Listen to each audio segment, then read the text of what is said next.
Good morning. Welcome to the Benzinga Titans AI Virtual Summit. I'm Matt Steinmetz. I'm Vice President of Virtual Events here at Benzinga, and I'm so pleased to be kicking off today's very special event.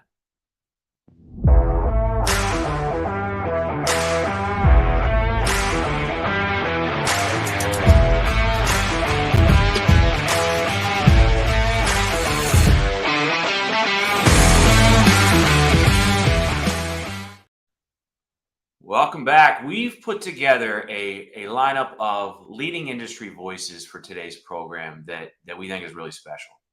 And we've asked them to tackle the transformative role that artificial intelligence is having, and more importantly, will increasingly have over a number of industries, as we all know, in the coming months and years. And so over the course of the next 2+ hours, we're going to get a peek behind the curtain at the AI strategy of some companies like Amazon and Qualcomm, Verizon, MasterCard, and a host of others. Most importantly, our goal for today is that you're going to leave this virtual event better equipped to make smart investment decisions in the area of AI. Now, of course, none of today's programming is possible without the generous support of our sponsors. So I want to briefly acknowledge each of those great partners now. A big Benzinga thank you goes out to Perfect Corp, Toggle3D.ai, and Trust Stamp. We'll be hearing from each of them throughout today's program. And a quick thank you as well to our technology partners at Daily Hub. Now, quickly, I want to very briefly mention 2 upcoming events that we're super excited about here at Benzinga. Less than 1 month from now, we'll be hosting our Fintech Deal Day on November 13th in New York City. And then the following day, on November 14th, is our Future of Digital Assets event, also in New York. Can't wait. You can check those events out and more at benzinga.com/events. Okay, let's get to today's program underway. We're so pleased to welcome to the virtual stage today, as our keynote, Saurabh Narang. He's Global Head of Machine Learning and Generative AI, GTM, for Amazon Web Services. So Rob, in addition to that title being a mouthful, I know you've got your hands in a lot of areas of business over there. I've been looking forward to this session for a couple of months since we first started talking with you. So it's a great pleasure to welcome you to our stage today, Saurabh. Take it away. Thank you so much, Matt.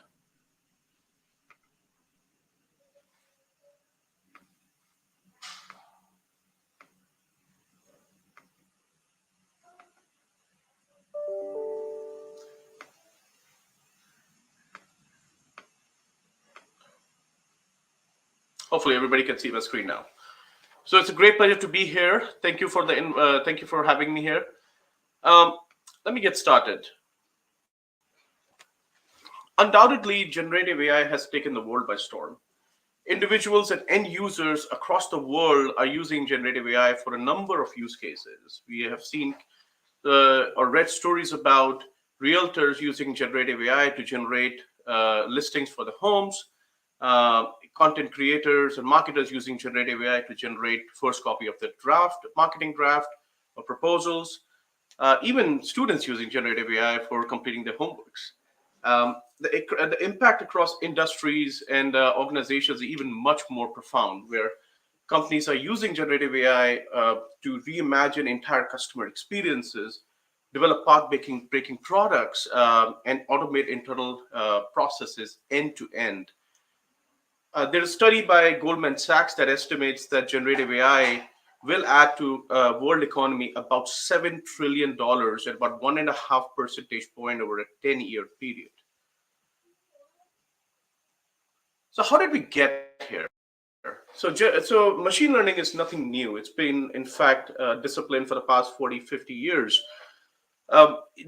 But there are a few things that happened that has really converged us to this point where we are to the momentum that we are seeing with generative AI. Firstly, since the start of the century, there's been exponential growth in the amount of data that's available. It's been growing, many excess times over years, and coupled with that, with the advent of cloud about, let's say, 12, 13 years ago, it led to the availability of cheap, scalable, and a wide variety of compute to everyday users. we had seen some really strong innovations over the past decade or so in the field of machine learning itself, with the advent of frameworks such as TensorFlow and PyTorch. In 2017, there was a seminal paper that got released. It's called "Attention Is All I Need," and that really was the start of the transformer-based architecture for machine learning, which is what is driving the generative AI boom that we see at this point. So generative AI is powered by foundation models. So these are very, very large models. They're trained on vast amount of unstructured data, as opposed to the machine learning model that you saw in the previous decade and you continue to see now. A lot of them are trained on structured data, but the foundation models are generally trained on very large amount of unstructured or semi-structured data. They contain many, very, very large number of parameters. Some run into hundreds of millions, billions, and a few run into hundreds of billions of parameters as well. They can, because they are so big and they're trained on such a large amount of data, they can generalize very well. They can be applied to a wide variety of tasks. Again, a divergence from the machine learning model we saw in the previous decade, which are very good at one specific task. The foundation models can be extrapolated to a wide variety of tasks, and they perform them very well. You can also customize foundation models for your own particular domain or particular vertical by providing it specific information, structured, labeled information to modify its output to suit your needs as well. So that's also becoming very popular. There are few categories or cohorts of use cases that we see generative AI or foundation models being used these days. And this is what companies are starting with. This is by no means a complete list or an exhaustive list. This is what we're seeing in the market right now. In the category of customer experiences, and this is generally where companies start when they're dabbling with generative AI. Almost everybody these days is starting with some sort of a chatbot. Could be internal facing, Q&A chatbot for internal users. Could be a chatbot for customers to help them answer their queries better. Virtual assistants, in the same category. And then in employee productivity as well. That in this cohort of use cases, we see a lot of foundation models being used for use cases such as summarizing the content, creation of the entire content altogether, generating of first draft of emails, first draft of marketing material. So that is being used very, very extensively. One of the very common use cases, which is a very horizontal use case we see across all industries, is code generation and code completion.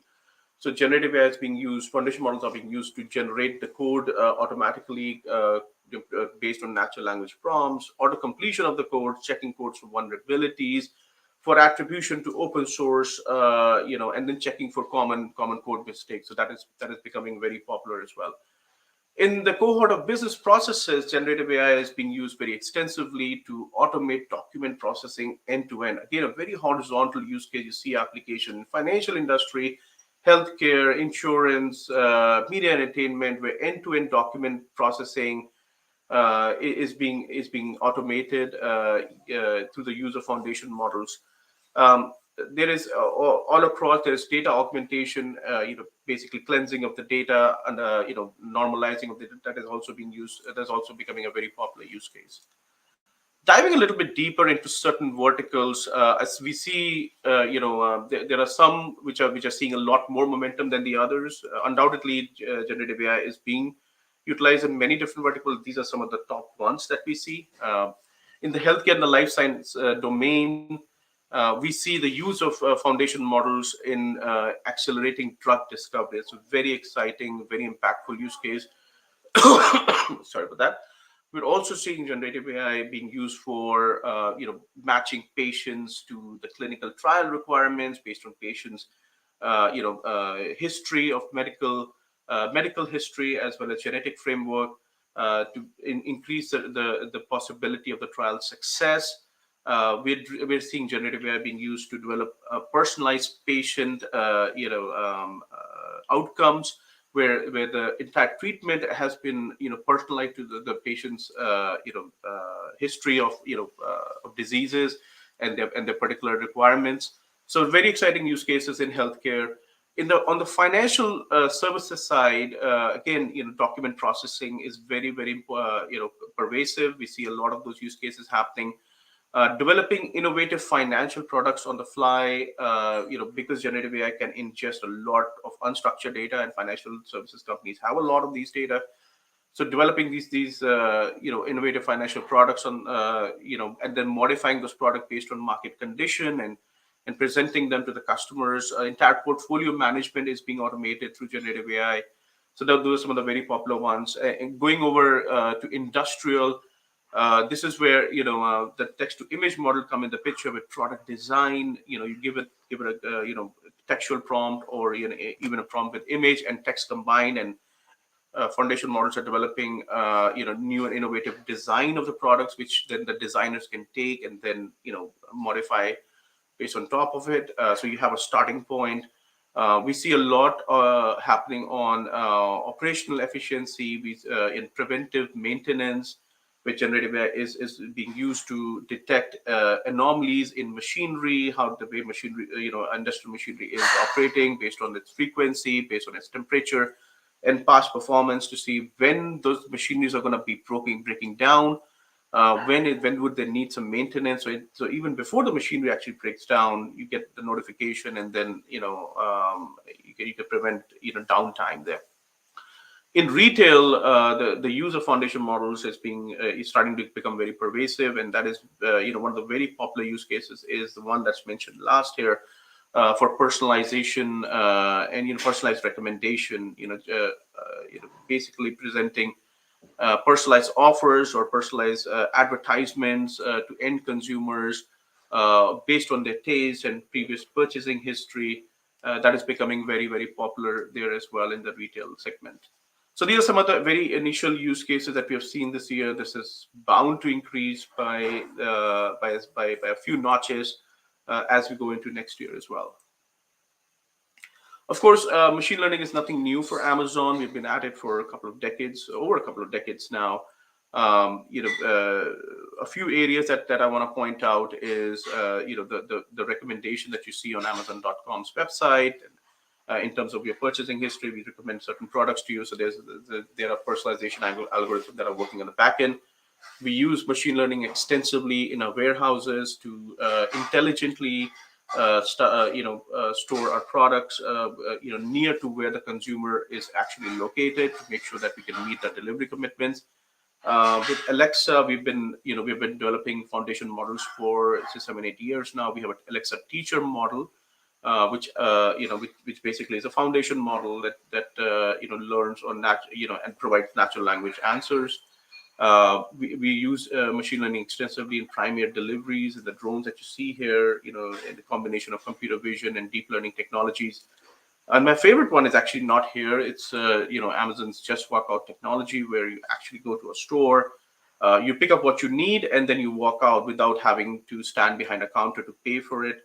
What's happening in the back end is a bunch of sensors, cameras, and deep learning computer vision technologies are working very well in tandem to make sure that they recognize who you are and understand what you're picking up, and then bill you accordingly. So it's a very cool technology. Why do you check it out if you haven't already? We have over 100,000 customers who are using doing machine learning on AWS, and this list is only growing. You'll see customers from various different segments and verticals. We have, for example, ADP, in payroll processing, Autodesk in industrial design. Then you see, Capital One here, basically financial services, very important customers. You'll see Carrier in industrial air conditioning. And then you'll see 3M for medical manufacturing, medical equipment, and you see a lot more customers down there. Could only fit so many in a single slide. Our generative AI strategy at Amazon is basically founded in four pillars here. The first one is essentially we're trying to make it easy for you to build applications using foundation models. And here we're doing a few things here, but the most important, service that we have released here is Amazon Bedrock, and that's the one we will talk in more detail today. We're also trying to make sure that we are providing access to these foundation models, and making sure that data that you're using to access these foundation models is secure and private. So your data always remains secure and private in all circumstances. We are providing encryption at rest, encryption at transit. We're providing key management capabilities to encrypt your data and control it. And then we're providing private link capabilities to link your virtual private your data in your VPC to the data that you will use to the connection that you'll use to basically access the foundation models via an API call. In some cases, we are providing fully built out applications which are powered by foundation models. Example of that is recently announced Health Scribe service, which basically automates the patient-doctor conversation. We also have released Amazon Code Whisperer, is a coding companion tool that is built on foundation models that you can use to, again, generate code based on natural language prompts. It checks for vulnerabilities, common coding mistakes, and attributions to open source code, etc. So again, that's available. You can try it out, see how that works for you. We're also investing very heavily in making sure that we have the most performant infrastructure to allow companies to build and fine-tune foundation models. That includes making available the state-of-the-art GPUs. An example of that is NVIDIA H100, which we released as a P5 instance recently. It's GA. We're also investing very heavily in our own custom silicon in form of chips called Inferentia, which is used for machine learning inference workloads, as well as Trainium, which is used for machine learning training workloads as well. And both these chips are very, very price performant to the extent of about 45% plus 40 to 50% of price improvements over comparable chips, and the reduction in time for you and cost for you to do machine learning training and inference. So we'll have time to dive into the first pillar here, which is how we're making it easy to build foundation models. And in that, we have released a service called Amazon Bedrock. It was announced earlier this year. It's generally available right now. This is our flagship generative AI service. It makes it easy for you to build generative AI application through foundation models.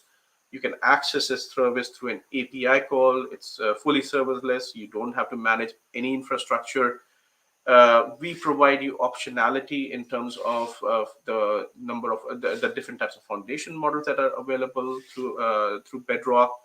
We have choices between a curated list of 3P providers, for example, Anthropic, Cohere, Stability. We have our Meta and AI21, and then we have our very own Amazon first-party foundation model as well that is available there.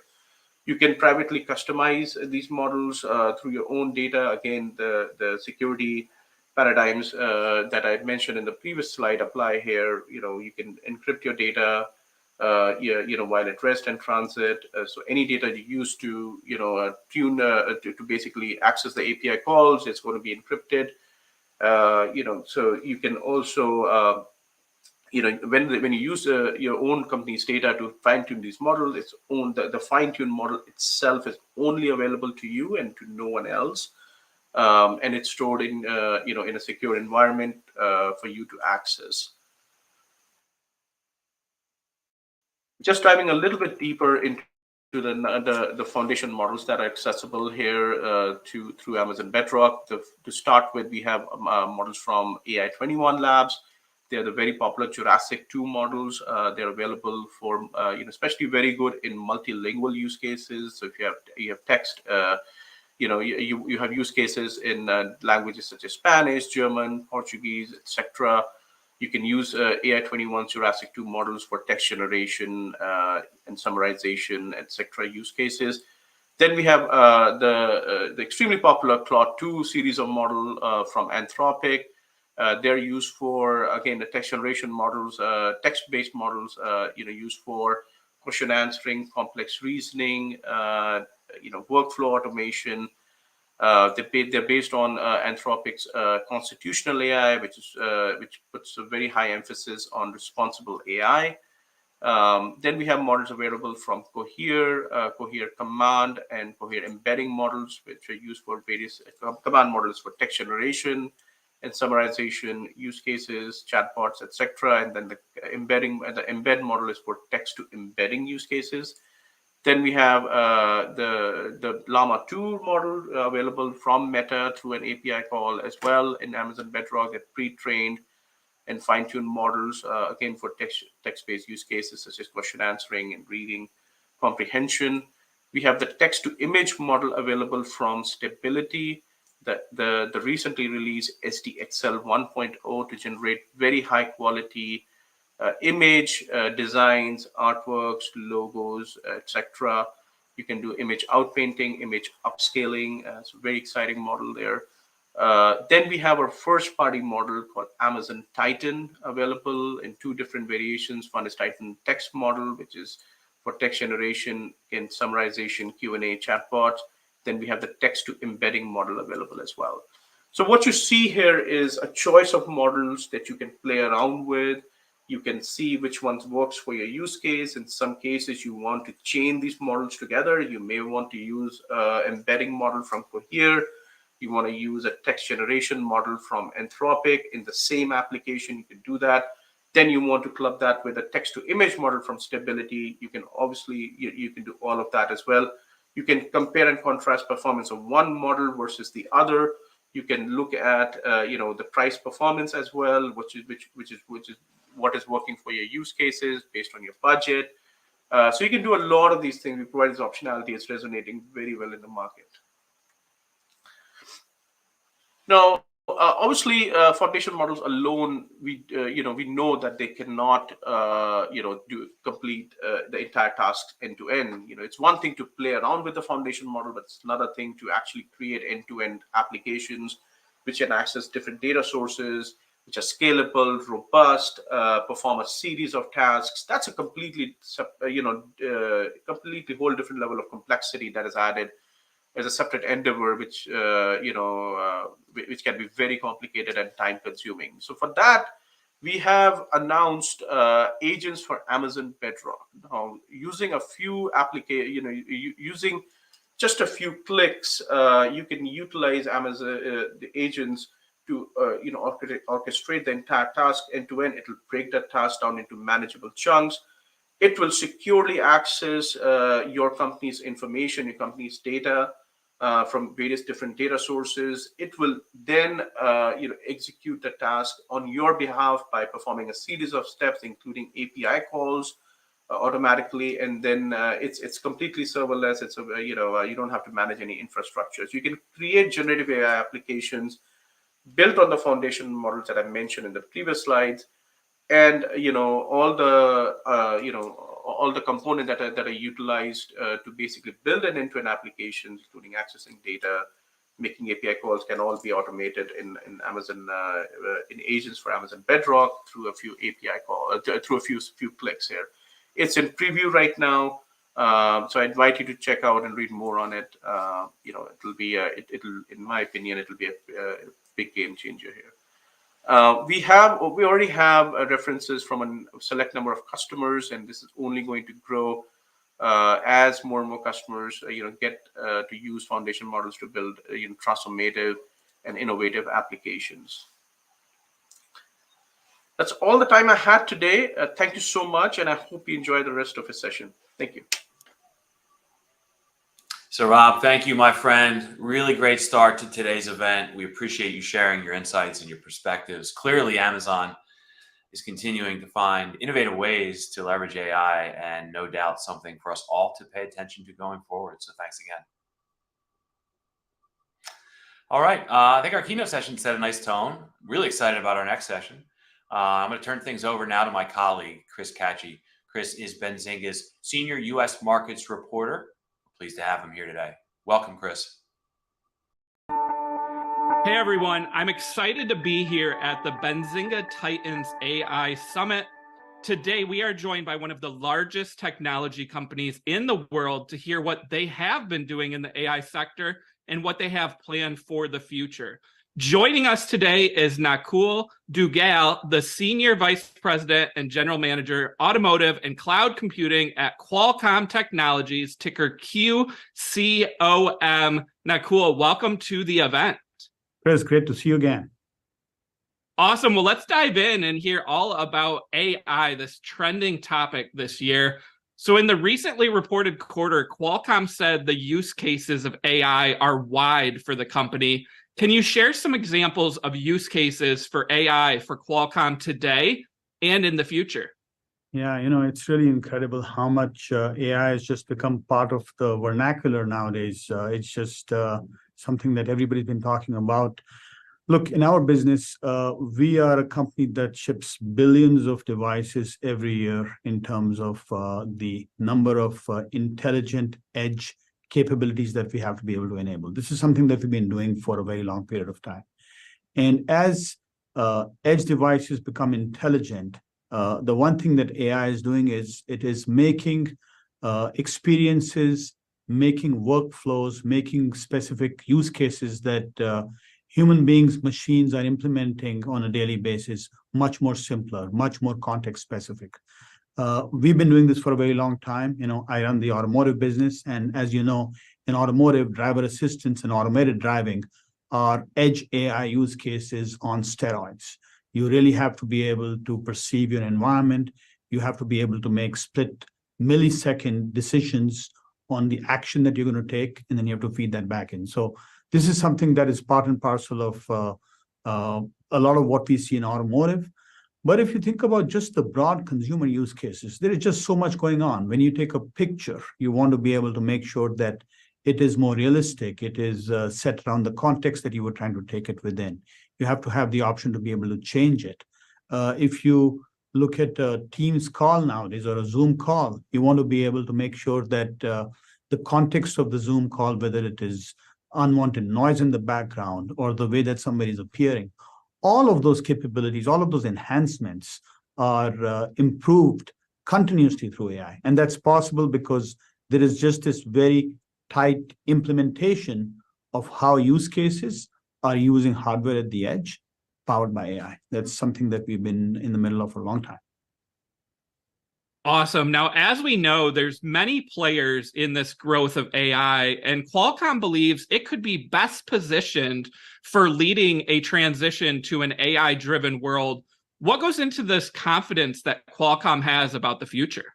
Yeah. So, we've been in this business for a very long period of time, and every trend that we have seen, what ends up happening is you want to be able to implement intelligence at the edge. So let's take the example of generative AI, which is basically how do I intelligently create content or improve experiences that are text or textual in nature or image-based in nature.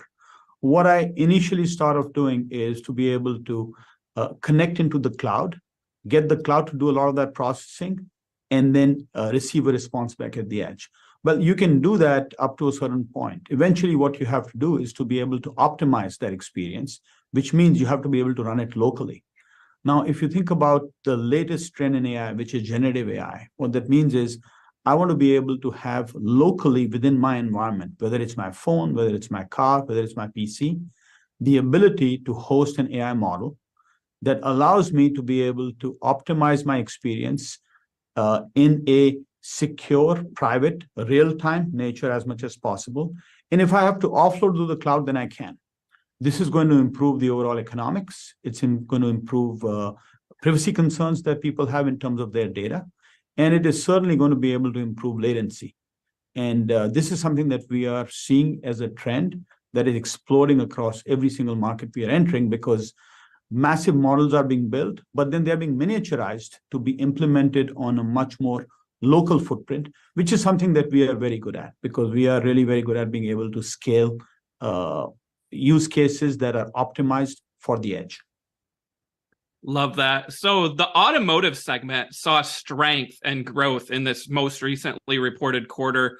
What went into that division's success?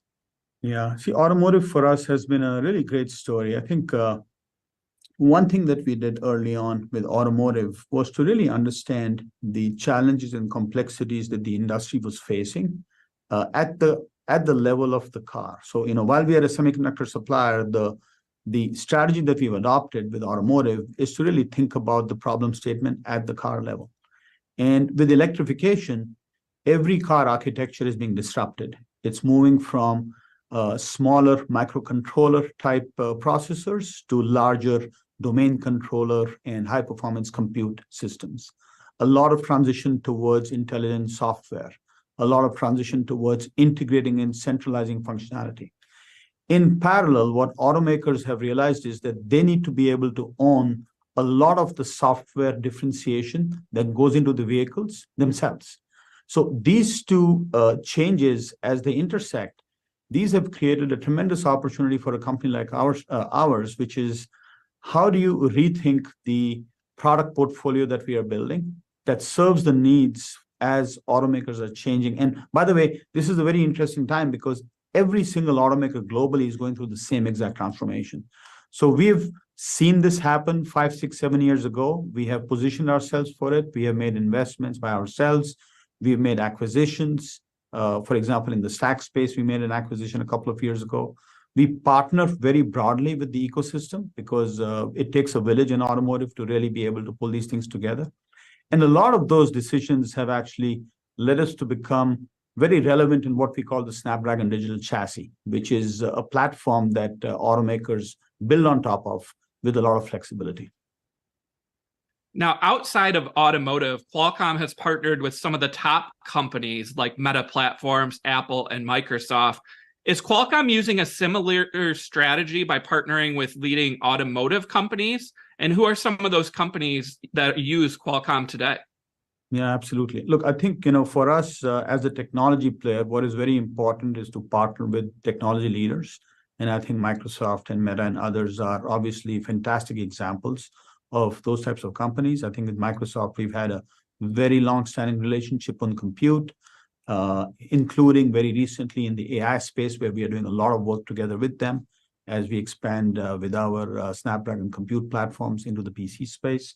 With Meta, again, very similarly, especially in the XR space, where there is a tremendous amount of opportunity with AI, with the brand new context, with brand new image context. There's a lot of work we are doing with Meta. I think with automotive, the big opportunity that we have had is to really work very closely with many key OEMs. BMW is a very large partner of ours. We have many public announcements with them. We made an announcement with Mercedes recently. We are in their new cockpit.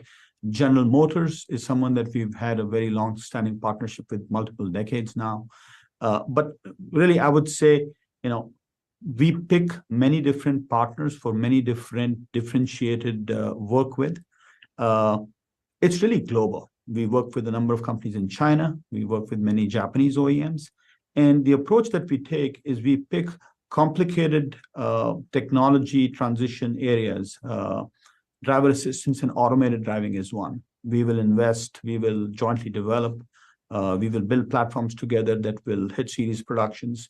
We will have business models with these companies that will allow us to build something together, co-invest and then scale up. In other cases, we will invest heavily in building a very interesting cockpit experience that is very unique, sets the bar for what the market follows. So it really comes down to, a lot of thought leadership around two technology companies getting together, picking specific problem statements, and then making that the platform on top of which you experiment, you build, you exchange ideas, and then kind of take it from there. And I think it's been a very rewarding approach that we have taken. So we're here at the Benzinga Titans AI Summit talking about artificial intelligence and the future growth, but AI is nothing new to the automotive. Can you share some ways that Qualcomm's already been utilizing AI within automotive and then some of the use cases maybe down the road? Yeah, absolutely. Look, I think the best way to think about AI in the car is, first of all, what is happening outside of the vehicle. So, this is something that is widely understood in the industry today. Automated driving is one of the preeminent examples of AI at the edge. It is a very complex problem statement because, first of all, it is one of the few problem statements that requires safety to be paramount. You have to be able to make sure that you are actually improving the quality of the driving experience much better than what a human could do. And everything from robotaxis on down to just basic regulatory mandates requires some form of AI. And this is a combination of taking camera sensors, radar sensors, LiDAR sensors, processing that data, analyzing it, labeling it, making a decision on it, and then creating a driver behavior, rather a car driving behavior or some actuation behavior. That has to all happen in real time. So very, very complex problem statement, heavily data-driven, needs to continuously improve, has a significant geographic element to it. Every country is different, every regulation is different. And this is something that we've been working on for over a decade. So certainly a lot of experience inside the company in terms of what I would call real-time AI or applied AI in the context of automated driving. Then if you think about inside the vehicle, inside the cabin, this is where it gets really interesting, because if you think about it, the personalization aspects of AI, the car recognizing who you are, and then taking on a certain personality, whether it is simple things like settings or knowing what day of the week it is and what your habits are and thinking ahead for you. Those are all things that have all been done with AI. It just becomes more intelligent. So for example, the ability for you, the use case that I like the most is the ability for you to have a conversation with your vehicle in the context of something that happened. If you have your check engine light turned on, to have the ability to actually be able to have a conversation to figure out what, why, where do you take it. This is something that in the past would have resulted in, okay, you need to go call the dealer and set up an appointment. You now have actually the ability to be able to get a lot deeper into exactly what is going on. The car has the ability to give you a lot of that information because AI is sitting at the edge. A lot of events can be tracked back. This is this approach where the experience will continuously keep improving because you are bringing more and more intelligence all the way down to the vehicle and to the driver. There are so many examples, whether it's driver monitoring, occupant monitoring, making sure that, if there is an occupant in the vehicle and the vehicle is locked, you have a pet, you bring the windows down, you set up the temperature such that you recognize who's inside the vehicle and you act accordingly. We are starting to see this really, we don't even really call it AI. It really is intelligence that you have to be able to deploy at the edge, which is a combination of taking camera information, taking video information, software context, combining it together, and then being able to build it all into an experience. I love that use case of the check engine light and being able to talk to the vehicle. That's great. So speaking of use cases, I mean, NAKUL, there's so many. What is it that you're most excited about for artificial intelligence progress within Qualcomm? Yeah. Look, I think it really is, I would answer it in two ways. I think, first of all, there is a horizontal aspect to it, which is that you want to be able to bring AI to the edge as broadly and as quickly as possible. And what that means is you have to be able to miniaturize AI models that are very relevant to the context that you are in, whether it's a text-based context or a text-to-image context or whatever it might be. And you have to be able to have the ability to go to the cloud when you need to, but also get your job done at the edge where that does serve the purpose, serve the privacy purpose, serve the use case purpose, the affordability that you have. But then I think the other piece that I am really very enthusiastic about is, search and Q&A becomes much more intelligent. The ability to create, there is a lot of content creation that is possible in really every environment.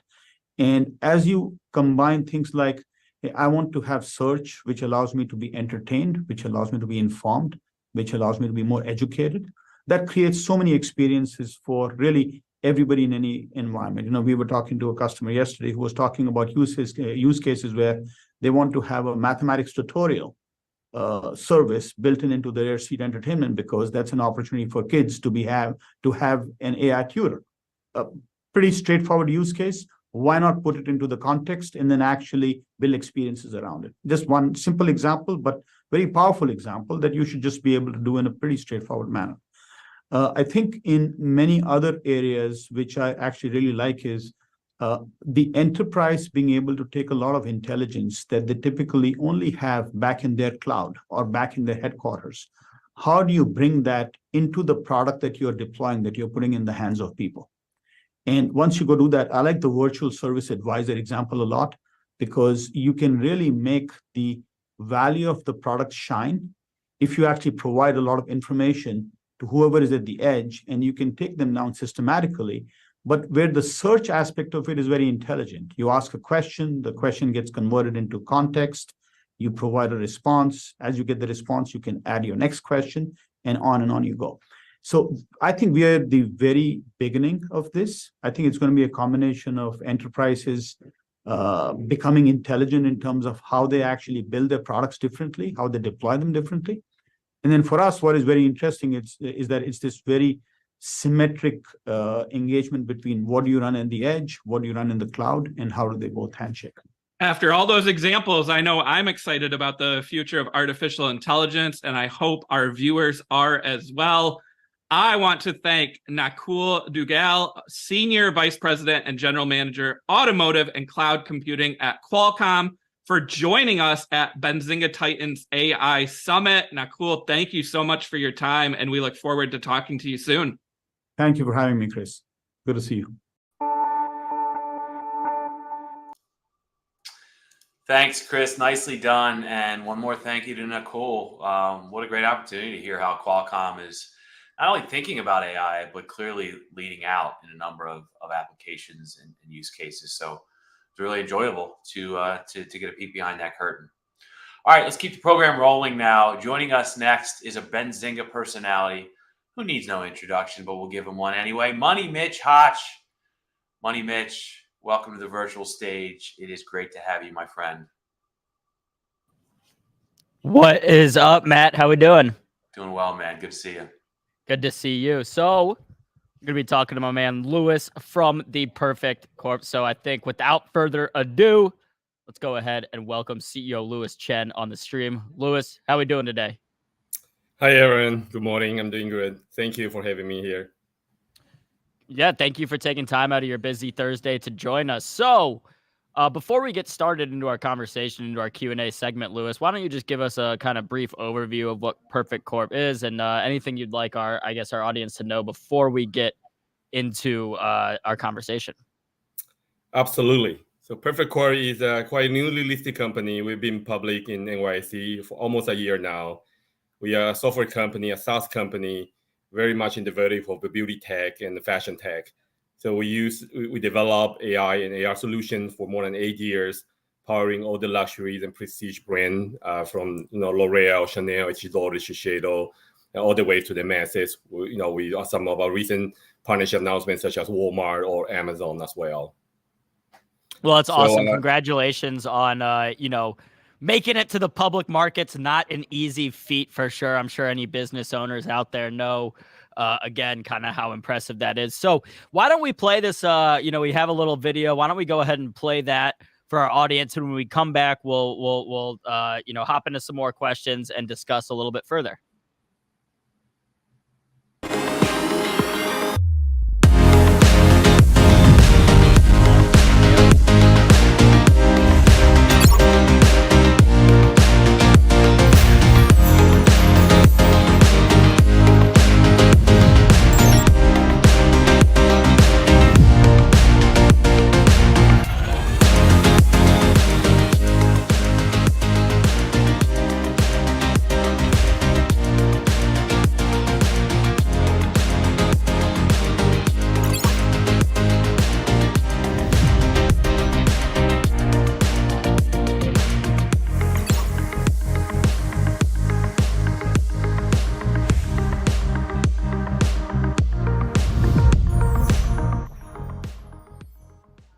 All right, so Louis, I mean, the technology looks pretty self-explanatory, right? People can, use your technology to try on different fashion things, sunglasses, jewelry, to see how it will look on them. How long have you guys been working on this technology for? The company is a spin-off from another publicly listed company that we took public in 2001. So part of this technology was already developed for the last 2 decades, but specifically for this vertical for beauty and fashion, we started in 2015 with the color cosmetics. So the first product that became an instant success across all the beauty companies was the makeup virtual try-on. So imagine how difficult it is for girls to buy lipstick and try the different shades and put on eyeshadows and different makeup products. Since then, we have been expanding into new verticals. Most recent 1 or 2 years, we have made a lot of investment in terms of tracing, using AI technology to track your hands movement. And you saw in the video, for example, how we're doing that for watches, for rings, for nail, manicures. So this is ever evolving. So the idea is to power consumer. I think the lesson that we have seen and the data we have seen, the more people try, the more people buy. So it's really a very essential tool for the modern e-commerce online shoppers. Got it. I mean, have you tried it yourself? Do you like how you look with some lipstick and eyeshadow on? Of course, everybody here at Perfect, we learned that, and I'm not kidding. Even most of our engineers, which are mostly male, we actually have makeup artists who come to the company to teach them how to put on makeup. Because imagine if you want to create a hyper-realistic eyeshadow, eyebrow, they have to learn about it so they can code it properly. It's very fun. That is fun. I'll have to try it out myself, Louis, just to see. I don't know. Who knows? Maybe I'll like it too much, and that's what I got to start doing. Then you'll start seeing me shop for makeup. So, I mean, you mentioned some pretty big partnerships, some companies that we're all familiar with, Louis. So, can you talk a little bit about your Walmart partnership and how Perfect will help Walmart? Where. How people will kind of use the technology with Walmart's products and goods. Yeah, so we're really very happy to have this opportunity to partner with Walmart. We just announced that partnership last week. It was really, I've been working together with them for more than a year to bring this solution into the Walmart consumer shopping apps. So prior to Walmart, we are already working with more than 600 beauty brands across the world. All the big names that you can think of are already on our platform, and that makes us the #1 platform for beauty tech. So our partnership with Walmart, we can instantaneously bring over 1,400 products that people can virtually try across 20 brands. So today, if you are downloading the Walmart app and you're shopping for makeup products, you will be able to turn on the camera. You use artificial intelligence technology to figure out what is the best makeup is for you. Where is your lip, where is your eye, and able to really create a real-time rendering of this effect with the texture and the shades that match your skin tones and match your style.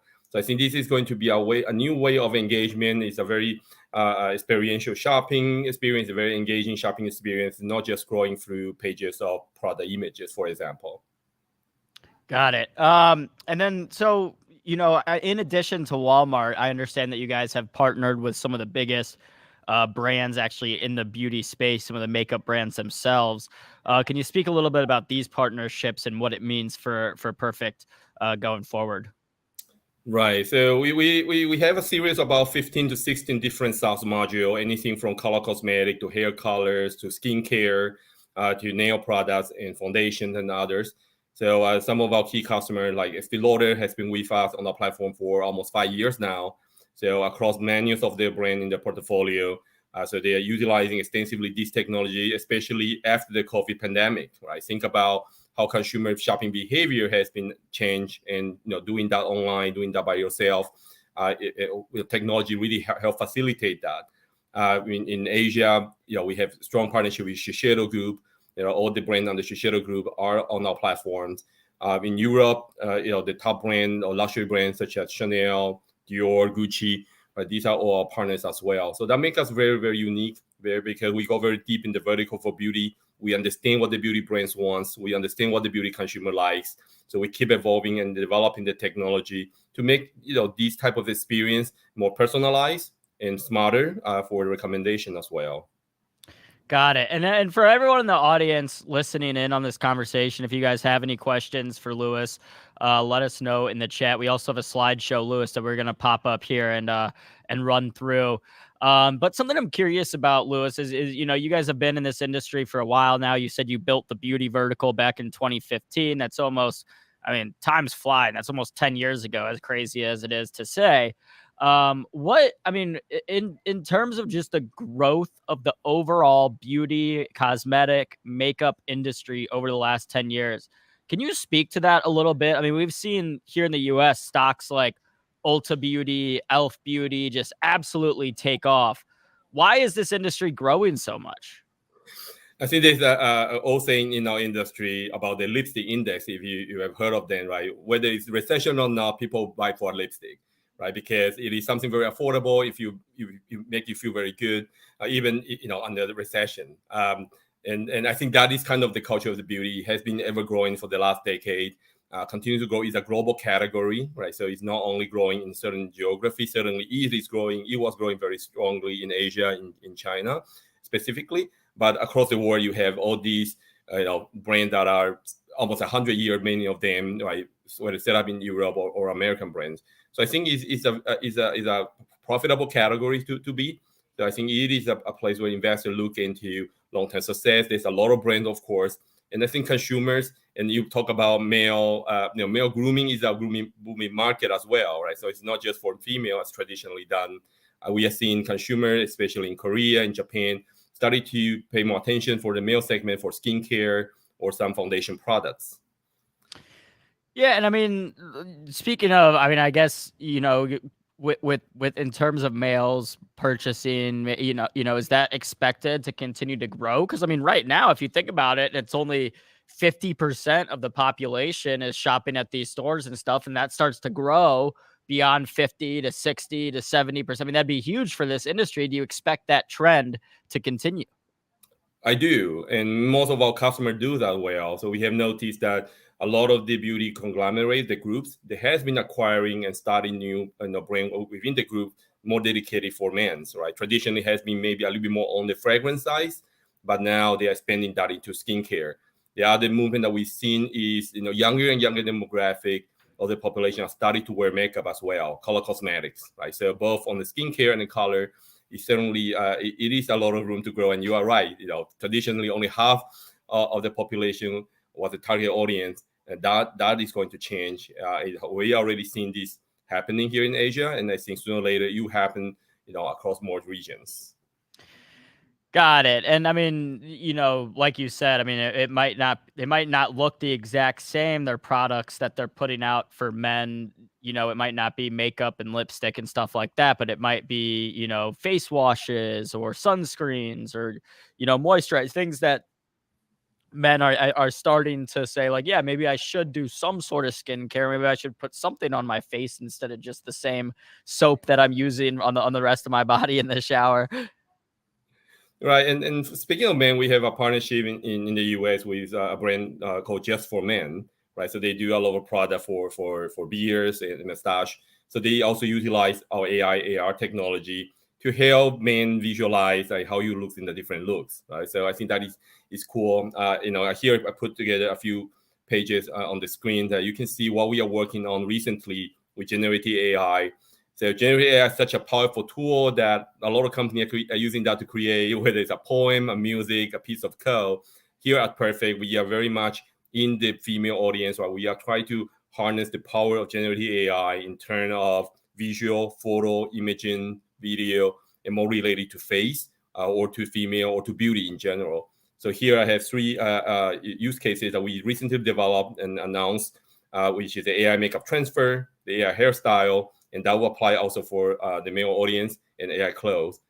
So if I may, I can show to the audience here, some of the results we are able to accomplish with the Gen AI in the next page. Got it. Well, yeah, let's go ahead and click through this slideshow here. You can see this is essentially, I guess walk us through this, Louis. How is Perfect's technology? What are we looking at here? Right. So one of the most highly wanted feature that all of our consumer ask for is, hey, I look at my celebrity and there was a fabulous look on the magazine or something I saw on Instagram or social media. I would like to wear that and try to see that fit my style. And traditionally, that's very difficult to do. Now, with the power of AI, with Gen AI, you see here on the left-hand side, assuming this is yourself, your original images. And here in the right-hand side, you see 4 examples of 4 different people, 4 different faces wearing very different type of makeup styles. So with the Power AI, we're able to analyze that target reference images, right? And for example, you have a very dark lipstick, or a very red, or a more pink or nude, and be able to transport that look directly on your face, right? So it gives you instantaneous result that you're able to see in photo if that will fit your style. Is that something really you like? Does that match your skin tone? Does that match your hair colors? And I think these capabilities, first time seen in industry, it wouldn't be possible without the generative AI. So we are launching these, end of this year. I think it's going to be a really new way of experience building for a lot of young people. Yeah, and I can imagine, this just makes it so much easier if you're a consumer, if you're a young woman out there looking to make a big purchase in terms of makeup, cosmetics, whatever. And you could go out and purchase all that stuff and then put it all on and decide, hey, I don't actually like that. And you wasted all your money. So this makes it a lot easier for consumers to decide how they're going to spend their money before they actually do it. Maybe helping limit some of that buyer's remorse where, they can actually decide, hey, this is what looks good. This is what I should buy. Let's click over to the next slide on here. And, you can see that you do this as well, not just with makeup, but with different hairstyles as well. Right. And this one, we also have a great brand partnership we announced, Tresemme, brand under Unilever Group, right? So they create a lot of hair product for hairstyles. So we help them create with the AI, Gen AI for hairstyles. And for example, here, and you apply for salon business, you apply for hairstyling products. So you just need to send a selfie, into the Gen AI model. And because we train the AI model to really create different hairstyles. So you see here example of whether it's a bob cut, it's a long wavy, right? It's an afro. And you apply for female and male. So you actually understand your style, right? So it's not just the traditional way to create almost like a virtual wig and try to overlay onto your image, and it doesn't look really nice. With the generative AI, the entire image generated with the same model, right? So it is very consistent in terms of lighting, the shadow, and the beauty of it is every iteration that you play with the model, it creates some variants of it. So it gives you a lot of new ideas that you probably have not been thinking before. Yeah, I mean, I got to try this before I get my next haircut, because I've a lot of times I walk in there and I don't really know what to tell them. I'm just like, yeah, just, make it shorter. So this way you could actually try different things out on your own face, know what looks good on you, and then, show that to the hairdresser. Let's go ahead and keep clicking through on this slideshow. We'll go to the next slide. So we talked about it with makeup. We talked about it with hairstyles. Now you're seeing it with fashion and clothes. Right. So we actually, in our Gen AI roadmap, we have more than 15 products under development. Today, I'm showing 3 of them in different categories to give everybody an idea what this technology can do for the industry. So one of the most highly wanted was always, can I try, the different apparel, different fashion pieces before I buy? And I think this is one way of taking the original image as you saw there, and we keep the identity of your face. So we don't change your face, we don't change your body posture, right? So we actually detect that in our engine, but we're able to take the reference image whether you are wearing a jeans or a dress or some executive suit also, and be able to recreate that using Gen AI technology on your own face and your own body. So I think this is going to unlock a lot of new possibility as well for people who are shopping. You're not only watching the model images, how they look great on the e-commerce site, but now you're able to see that by yourself, for yourself. Got it. Well, Louis, time flies when you're having fun. I didn't realize it, but we're coming up on time here. We've got about another minute or so left. Is there anything else you'd like to leave our audience with? You would like our audience to know about Perfect Corp before we let you get on with the rest of your day? Yeah, so Perfect Corp, as I say, is a new name in the street. So on the street, so I think it is important for us to tell and to share what we are doing. We have been doing phenomenal work across the beauty vertical. I think it's time to go a little bit broader into the technology segment and let people experience what AI can do. It's not just for the labs, it's not just for the development. I think this is more for the consumer product at the end of the day. We do have a B2B business, but at the end of the day, it's a B2B2C, right? We're helping our brand to engage with their end shoppers. So please stay tuned and pay attention to what we're going to announce. We have a lot of product coming up for later this year and, of course, for 2024. Beautiful. Well, Louis, thanks again for hopping on to Benzinga Titans AI Summit today. I know you guys are a busy company doing a lot of cool things, so I'll let you get back to building and have a great rest of your Thursday. Thank you, Aaron. Of course. All right, you guys, that was Louis Chen from Perfect Corp. Again, if you want to go check that out, now listed. Ticker was just on this screen a second ago. But yeah, I mean, I got to try that out. Got to try out some new clothes, maybe some new hairstyles with the Perfect Corp, see what I want to do next time. So, it is something that looks like AI is becoming more and more useful in our day-to-day. And that just shows you another tangible example that, hey, next time you go out shopping for clothes, maybe not the next time, and maybe not the time after that, but eventually you will be using AI to help you decide what to wear, how to get your hair cut, what makeup to use if you use makeup. Which, hey, I don't know.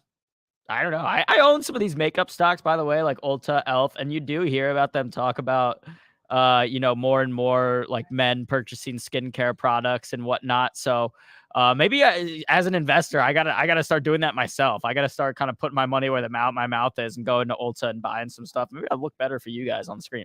But anyway, neither here nor there. Let's go ahead and bring my man on, Money Mitch. We're going to talk to Money Mitch. Look at you looking stylish. What's going on, with the coat and the button down. Look at you. Hey, it's time for the AI advantage, of course. It's time to take over here. And I'm ready to talk, of course. We have a great panel coming up here. Welcome to the AI advantage. And another thing that could be used just for the hairstyles there, what if you don't have hair and you wanted to have hair?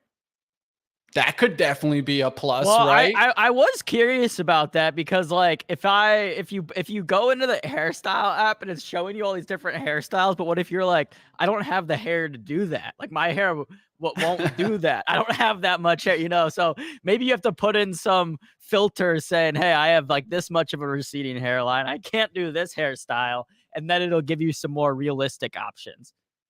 Well, let's kick it off here. It's always good to have you, AB. I'll see you back in just a little bit. Welcome to the AI advantage, how customer-driven innovation is just beginning. AI has, of course, proven itself to be far more than hype. And today we dive into the transformative power of AI that's revolutionizing industries, driving innovation, and fueling remarkable growth. Our panel features experts from MasterCard and Verizon who will unveil the mysteries of this transformative force. Together, we will explore how artificial intelligence powers a new wave of innovation, the groundbreaking strategies behind its success, and how organizations lever AI to create exciting opportunities. Our mission today is to provide you with the insights that will revolutionize your understanding of the impact of AI has on innovation and a customer-centric approaches. Let's bring on my panel today. Today I have Mohammed Abdel Sadek, Executive Vice President of Data Insights and Analytics at MasterCard. And I have Brian Higgins, Chief Customer Experience Officer at Verizon. It's great to have you guys on today. Let's kick it off. The AI advantage, how customer-driven innovation is just beginning. All right, so first question, of course, how are your companies using AI to drive innovation? And can you share an example of a successful AI implementation at your organizations? Yep, Mohammed, you want me to start off there? Sure, go for it, Brian. Okay, yeah, we'll do. So listen, I think, Mitch, first of all, great seeing you. The first part I'd say is that AI is already heavily embedded into the Verizon organization. We're using it throughout all of our operations. And if I had to pick just a few key areas for us, it has to do with how do we interact with the customers, and I'll touch on that in a moment. And then also, how do we become more efficient within our operations? For the customer side, probably the best example I can provide is going to be around personalization. If you think about Verizon, we've got nationwide footprints. We're a global company. We have, well north of 100 million customers, both home broadband and also mobile. And then we have offers with content partners, our own value props, et cetera, that sit in between. And we've got to make sure that we create a one-to-one engagement with the customers. So what that really means is that pulling together value props or offers based upon all the offerings that we have directly with the consumer. So the best way to think about this is that If Mitch was looking for a particular offer with Verizon, I want to make sure I take into account everything that's in his account. Does he have home broadband with us or not? Mobile, is he using Disney Plus, an example, and then tailor something very specifically to his needs. That way, it's a real one-to-one engagement. And that's all driven by AI. So we've got everything in the background that pulls that together. On the operational side, I'll just touch on efficiency within our call centers as an example. So we've had going on for a number of years an engagement where we work together to match customers with the right representative within our call center. So what that means is if you're calling in because you've got a question on a promotion or a question about a device, we want to make sure that we get you mapped to the best representative that's going to have an efficient call and one that's going to lead to customer success. So we do all that matching in the background, again, all AI driven, and then that makes for a better interaction between our customers and also the representative that we have on the floor. Thank you for sharing that perspective. We'll go to Mohammed here.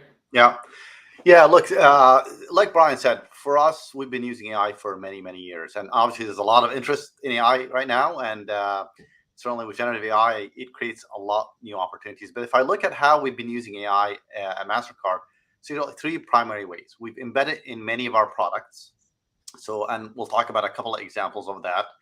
We also help many of our customers to use AI and take advantage of AI. For example, we partner with some of the banks to help them figure out how to create custom analytics or AI models within their organizations. And the third big area for us is internally. It's similar to sort of that customer service example that Brian discussed. We use AI across different areas of our company to help enhance productivity and make our organization better and more effective. A couple of examples on the product, I would say for us as an organization, we see a lot of transactions. One of the issues in payments you're probably aware of, Mitch, is fraud. Obviously, there's a lot of folks trying to mimic copy your card and commit fraud and frankly steal money. So we see over 125 billion transactions a year. We use AI models to help us prevent fraud. Frankly, for us as an organization, that's been extremely effective. And now we're looking at how to take advantage of some of sort of the next generation AI to take advantage of that. We also use AI quite a bit in personalization. As a matter of fact, we own one of the leading companies called Dynamic Yield in helping with personalization. As you can imagine, a big part of figuring out what message do you put in front of what customer requires the ability to leverage AI to identify what you do. And Netflix is a great example of that. When you log in, you see a different set of sort of videos. It might be the same exact name of video, but you see somebody, holding hands, or somebody else might sort of see somebody with a machine gun for the exact same movie, right? So for us, personalization is a big area. We have a lot of analytic tools. One of them is a business experimentation product that we use as well, where we take advantage of the AI models to help remove bias from some of the business experiments that we use. The product is called our Test and Learn solution. So, broadly, what I would say is we have hundreds of data scientists. We've been spending a lot of time on AI. This is a big focus for us and will continue to be a big focus going forward. AI often leads to increased operational efficiency. Could you guys share how AI has impacted your organizations in terms of cost reduction, process optimization, and resource allocation? We'll go first to Mohammed this time. Look, I think for us, we've been using AI across many different areas. So if you think about internally, we use it to help us with our own forecasting, our revenue forecasting, to better understand, what our numbers are going to look like. We use it. A big part of our business is the data that we collect as MasterCard, how do we ensure we use it in the right manner for our customers? So there's a lot of work to figure out how do you clean the data. We leverage AI to figure out how to do things like data cleansing. We talked about customer support. So for us, it is a mechanism to be able to figure out how to drive efficiency. And I will tell you, with generative AI, we see a ton of new opportunities that we could talk about in a little bit. But this is a big area of focus for us. We also help our customers increase their productivity. For example, anti-money laundering is a big area of challenge for our customers. And there's a lot of manual reports that they have to pull. It's inefficient. We use AI to help filter through many of the data sets and significantly reduce the time, for example, to produce a report. All right. Thank you for that, Matter. Let's go to Brian here. Yep, Mitch. I already talked about the call routing. I'll give you two other examples that I think are pertinent here. One is going to be, think about the workforce. So we have, thousands of stores that we operate within Verizon. We've got our customer care agents, telesales, and you've got to make sure you've got a discrete mapping between, what do we think the calls are that are going to be coming in volume wise? How do we make sure that we get the right representatives at the right stores at the right time? That's all done through AI. So we do all the workforce planning, through the analysis that we do with our own internal teams, and then map everything out accordingly so that we know that call volumes coming in maps directly to the number of representatives that we're going to have. So that's one example. Another one more along the lines of personalization is going to be like offer management. So when you think about, the customers that are out there, it's a highly competitive environment that we're in. And some offers may make sense for certain customers and it may need to be different for others. For one, maybe it's going to be a new phone or an upgrade. For others, it could be a content offer that we're going to have or an accessory offer. So that offer management is all done to be very efficient to make sure that we get the right offer to the right person at the right time. AI is known, of course, for enhancing customer experiences. And how have you guys seen AI-driven solutions improve interaction, personalization, and customer satisfaction within your companies? You guys have already brought up some of these examples. Let's expand on that. Let's go first to Brian, then we'll go to Mohammed on this. Yeah, Mitch. So I'll hit just as a good example is digital. So if you go into our digital properties today and your current account member within Verizon, you're going to see different offers, not all the time, but it's going to vary throughout depending upon where you are with your journey with Verizon. So you might have different devices that are offered up at certain times, depending upon the offers that are there. We'll go through and make sure that we have the right accessories that are mapped up there as well for the kinds of devices that you have. If we think you have a high propensity for, let's say, adding a tablet or adding a watch, then we'll put that up there as well and make sure that if you're more of an iPhone family, then we're going to make sure we have the Apple Watch up there and make sure that we have the right Apple Watch there that matches to what we think the high propensity is going to be for your account. So that area, again, it's very conducive to a personalized, highly engaged environment, because as you go into the digital properties, you don't necessarily want to look through the entire storefront within Verizon. You want to know like what's best for my account and for my family. And so that's how we handle that. Thanks for the input on that, Brian. Let's go to Mohammed here. Yeah, I would fully agree with what Brian said. At the end of the day, the customer experience for the future is all about how do I make sure I curate the right content for the right person at the right time. And frankly, unless you do that, you're not going to be able to serve your customer effectively. And the expectations continue to rise more and more, right? Every year in terms of how much do you know about me and how do you make sure what you're giving me are the right sort of elements. And by the way, it goes everywhere from not having to enter a bunch of additional new information about yourself to making sure you have the right content in front of you. So, for us, we have a lot of different products. We talked about fraud as an area of friction. So removing that will help with the customer experience, but also making sure as you sort of work with your bank or retailer, you're getting the right content in front of you, making sure you're putting the right offer. So we have a large offers platform that we offer our issuers and our merchants. And for folks here may have used the solution. How do I make sure I put the right offer, a real-time personalized offer that makes sense for that customer based on their behavior, based on the interactions that they've had, based on what they bought in the past. And our personalization engine also is used as with many of the largest retailers, and we've seen significant lift in converting sales or converting customers to be able to take action.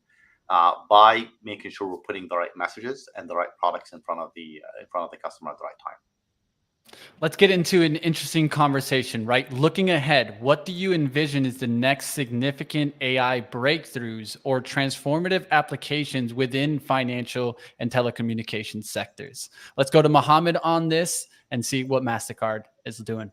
Yeah. So look, Gen AI is a huge leap forward and enables a new set of use cases. The way we think about it is there are three broad areas of use cases that we are pursuing. There are use cases about efficiency, productivity, similar to what we talked about earlier. It's about taking a look at a lot of existing products and how do we make these products better. And we're also identifying a new set of solutions and areas that we've not been able to go after in the past.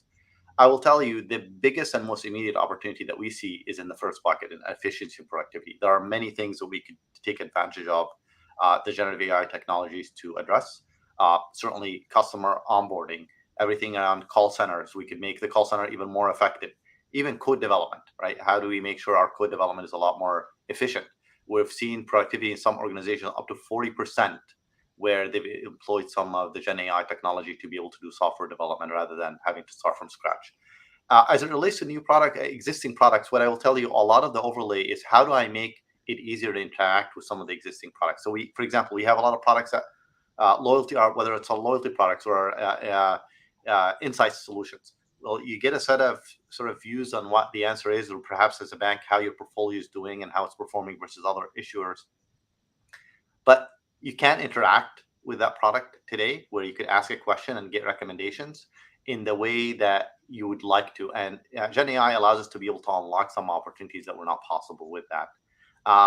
So we see a lot that we can do. I will say the one caveat here is, when you put some of these solutions, particularly Gen AI solutions, in front of customers, you have to be very careful because it does have limitation and it does come with risks. So doing it responsibly for us as an organization is something that is really important and matters. Let's hear another viewpoint on this. Brian, how's Verizon approaching this? Yeah, I think, Mitch, here's the thing that's great right now. If I take a look at where we are today with Gen AI and some of the options that we have, you've got within Verizon, very similar to what Mohammed talked about. We have hundreds of data scientists that are constantly working on new models to enhance the overall experience. In addition, we partner up with some of the largest players that are out there as well, your Googles, your Amazon, your Microsoft as well.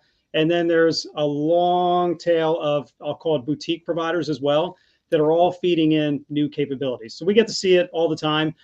We get to work with each one of these, a lot of it around what Mohammed was saying, either operational efficiency or on customer engagement. But I'll tell you, the one that I think I'm most excited about is that, again, if you take a look at Verizon in total, large number of customers out there, many of them have been with us for 30, 40 years. So we've got legacy systems that are out there, or legacy price plans rather. They've been with us for a long time. There's a long history that we've got to go through. And we have, the benefit of having employees that are on for many, many years, oftentimes many decades, but we also bring on new employees all the time. Think about the front line. So new folks that are coming into the stores, new individuals that are in customer care. And so the big focus for us is, how do you take a lot of the complexity that you have for any large company, especially a company where you've got customers that have been with you for a very long time, and really create a scenario where it's cognitive offload? Like, think about, how do we create time and space for the employees to engage with customers at the emotional level, and not thinking about, let me go back and do some research on that price plan that maybe was 10 years ago, and I've only been at Verizon for a year. So how do you get there? So the best way we think to get there is to take essentially an AI coach that you would then have within Verizon that rides along with all the employees all the time. And this is going to be true in the stores. It's going to be true in care. It'll be true in telesales as well. And I almost think of it as like a Jarvis, like that same kind of concept there. So it's still Tony Stark making all the decisions. You've got Jarvis there all along the way, just enhancing the overall engagement. And the big value there is that, again, it allows the frontline employees to have that emotional connection, with the customer, making sure we're solving problems for them, and then eliminating a lot of the complexity and allowing the AI agent to just go ahead and pull that all in together. So kind of like, again, sidecar, always there, always helping out. And that's on the assisted channels. And then if you think about where things are going for digital, it'll be a similar concept. What we're looking for is that as individuals come into our digital storefront, rather than customers going through and trying to do their own wayfinding and get to the end result, it would be a better experience if we had something that sat up front that helped the customer along. But then to Mohammed's point, you've got to be careful there as well. You need to be very clear that, hey, listen, this agent that's running in the background, right, this is not necessarily a human. There may be a point where we hand it off to a human, but you've got to engage with the customers the right way. So I think those AI coaches, we're going to see that across a number of different businesses, just especially the more complicated ones, because it just helps with the frontline employees. It helps create the right kind of engagement that employees want to have with the customers. And then it simplifies the overall interaction. So that's what I see as like the big unlock. And again, because of the partners we have and also the internal resources, just like Mohammed mentioned, I think we're in a really strong position to start leveraging that very, very quickly. Yeah, I don't know Yeah, if I can just build a little bit on what Brian said. I do think an important question organizations like myself and Brian are thinking about is, look, we've gotten hundreds of ideas of what we can do with generative AI. There is not a shortage of ideas of what you can do. It is really important to prioritize what matters and also decide what do you want to build yourself versus what do you buy? Because look, the reality is, yes, many organizations have not yet implemented product ready Gen AI solutions. But if you're a company that specializes in, for example, a customer service solution, you're going to have to develop Gen AI and offer it to your customers, right? So do you take that on as an organization, and do you sort of leverage your provider to do that? My perspective is focus on areas that really help you create a real advantage for your customers that you don't think anybody else can do, and obviously weigh the risk and the benefit of doing that work. Definitely. As we conclude, of course, that's what our discussion is all about, the AI advantage and how customer-driven innovation is just beginning. It shows that we're really on the verge of unlocking a new era of possibilities. Thank you for joining me today, Mohammed Abdel Sadek, Executive Vice President, Data Insight Analytics at MasterCard. And of course, Brian, Chief Customer Experience Officer at Verizon. It's always good to have you guys, and we'll have you back on, especially looking forward to our next AI Summit and what are the possibilities that you guys go after. So thank you for joining me today. Thank you very much. Good. Thank you much. All right, let's go ahead. And now we're going to kick it back to Aaron Bry, of course, and continue the AI Summit. What you think, man? The AI advantage. Hey, man, I mean, that MasterCard.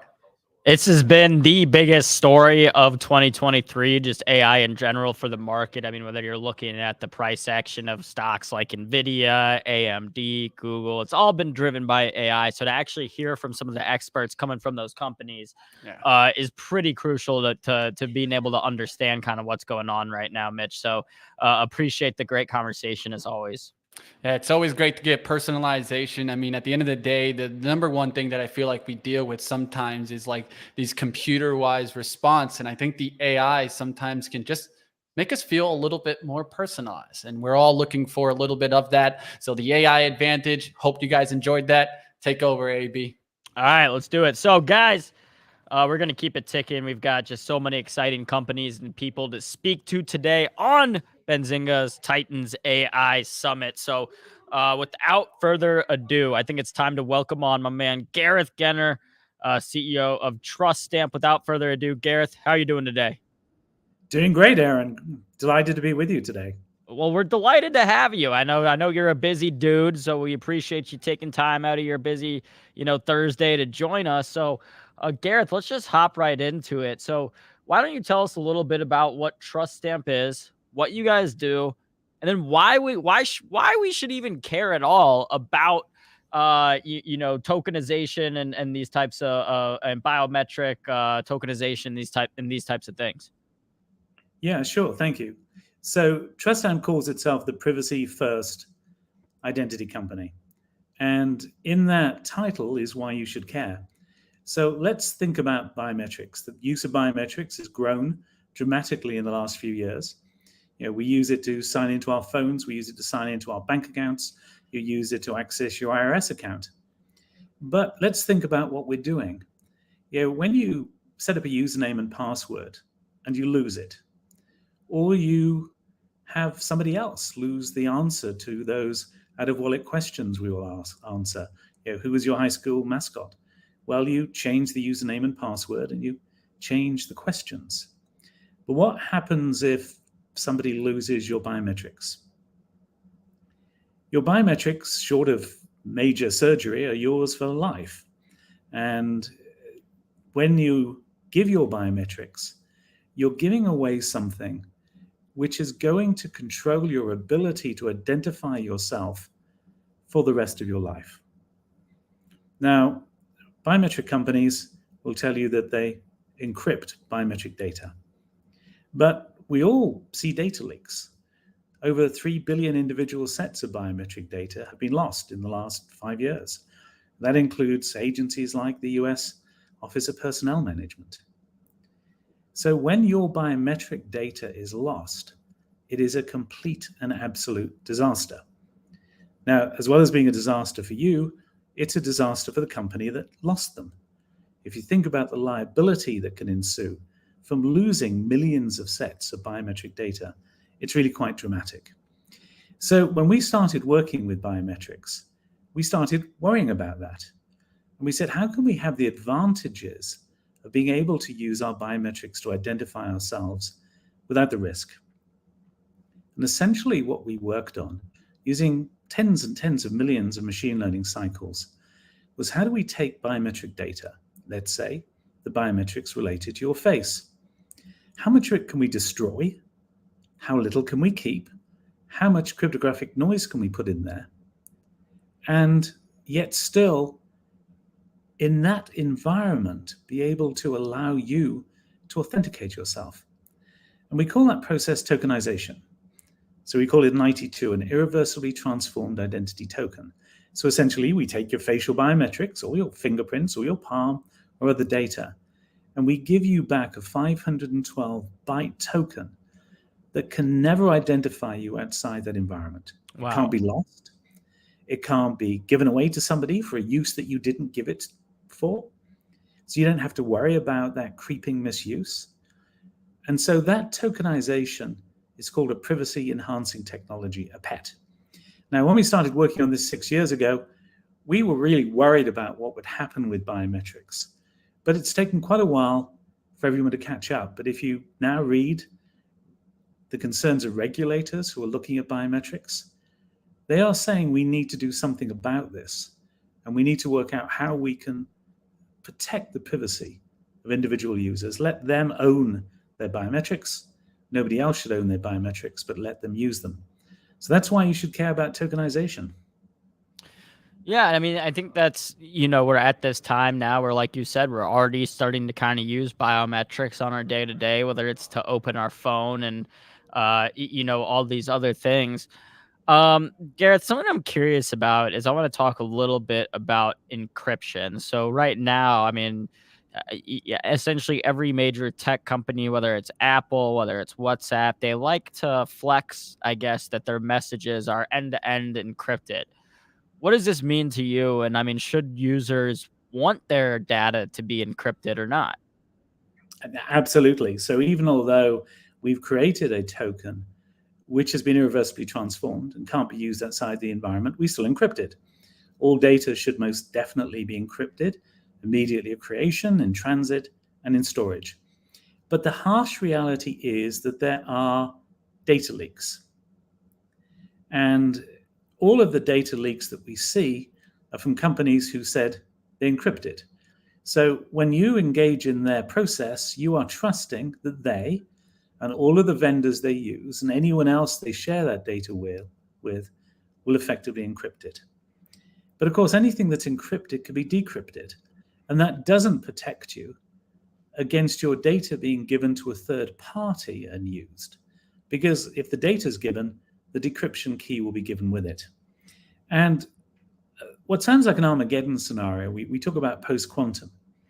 And the reality is that if we look at today's encryption, we're probably 7 to 10 years away from commercially viable quantum computers being able to use to break that encryption. But here's something to think about. And that is, there's a concept called harvest now, decrypt later, which means while this data is available with encryption standards that are valid today, but won't be post-quantum, that data can be gathered and then decrypted once quantum computing is available to do the job. So certainly relying upon current encryption technologies for anything that you don't want to be public in 7 to 10 years really isn't a smart thing to do.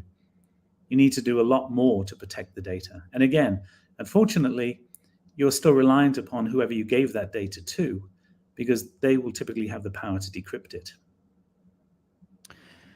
Got it. Yeah, and I think for a lot of our users, I mean, some of this stuff is pretty, technical, and they might not understand, I guess, the, technology behind the encrypted and whatnot. What would you say to people, Gareth, who may be skeptical of wanting their biometrics to be available to certain, companies or technologies or things like this? Is that a fair skepticism to have?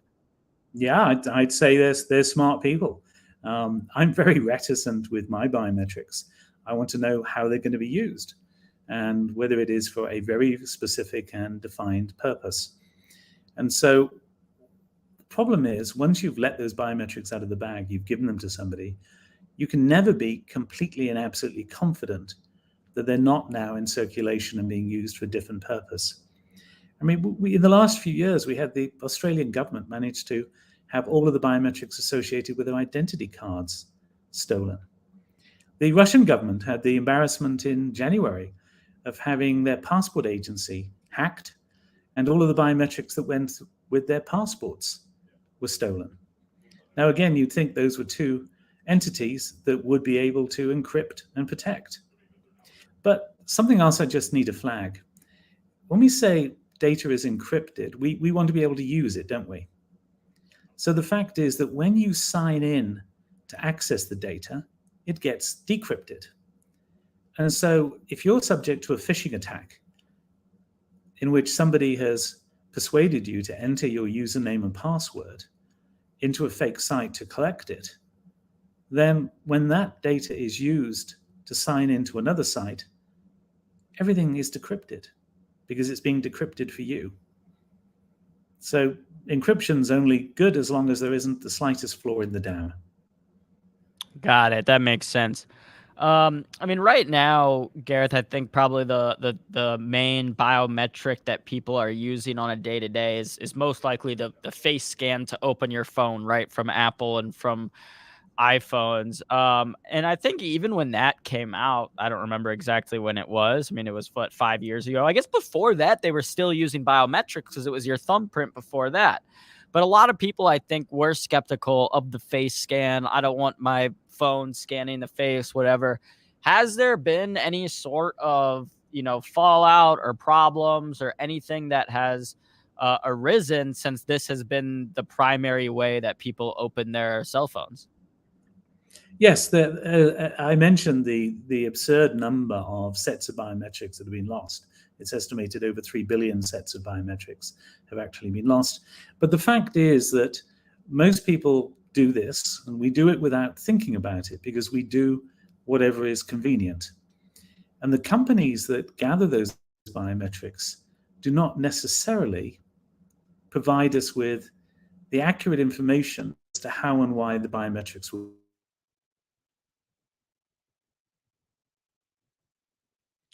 Oh, looks like we might be having some connection issues with Gareth here. I don't know if it's just on my end or if oh. Looks like we haven't come back for a second. Gareth, can you hear me? Aaron, I think we may be having a technical breakdown. Yeah, it looks like there's some sort of connectivity issues going on right now. Gareth, let me know if you can hear me and understand me right now. Uh-oh. All right. Well, looks like Gareth's connection might be having some issues here. While we wait for Gareth to come back, let's go ahead and just do a brief rundown of what's going on in the markets right now. What's going on with different AI stocks and technology stocks. It looks like I see Gareth back in. Gareth, how are we doing? Can you hear me now? Yeah, absolutely. We had a technical breakdown there. All right. Hopefully, well, good. Hey, we're back now, and that's all that matters. And that probably happened because what? Our connection wasn't encrypted, right? It was encrypted, but what I was saying, I don't know where I got with it, which is important to understand, is the spin-off from this is a recognition that we tend to skip over that consent form. So before we use biometrics, there's often a form which says I consent, and it's one of two things. It's either super short. It doesn't really tell you why it's going to be used and how it's going to be used and who it'll be shared with, or it's super long and then we don't read it because we don't want to read that. We just scroll through it and click I consent. And this is a real problem. And because of this, you see multiple states, and Illinois has really led the charge on this, passing legislation that says the consent must be real and must be informed. So you have to make sure that you say why I'm going to collect this data, how it's going to be used, how it's going to be stored, and what will happen to it. And Illinois has collected or imposed quite literally tens of millions of penalties on biometric companies and the companies that use biometrics over the last 2 to 3 years. In fact, there's a railroad company that's looking at a potential judgment of around 200 million because it didn't do what it should have done, it's alleged, in terms of explaining why the biometrics were going to be used and how they were used. Did you say a railroad company?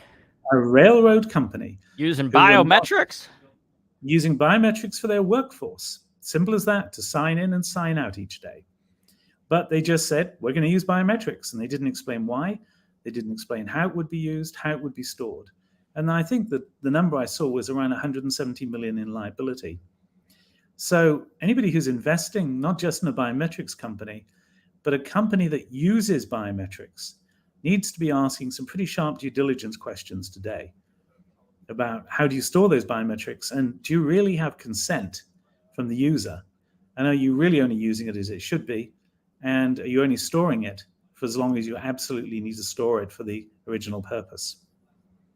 Yeah, and I'm curious, I mean, I guess as these things develop, right, Gareth? I mean, you just gave an example of a railroad company that's using biometrics for signing in and out. I mean, 20 years ago, you just clocked in and out using a piece of paper. Now it's biometrics. Now biometrics are going to start being used for more and more things.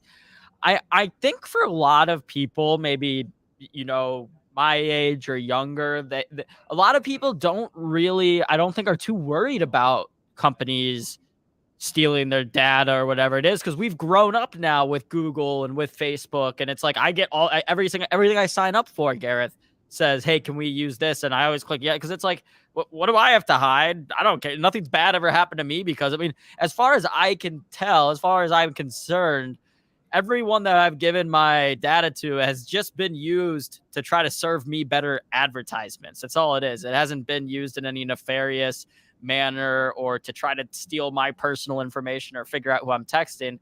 Am I guess, like, dumb for not being worried about this? What should I be worried about? Coming someone from yourself, you come from this industry, you know more about the terms and conditions and whatnot that I like. Should I be more careful about what I'm signing off on, or am I right to say that it's not really a big deal? None of these companies are doing anything crazy with my data anyway.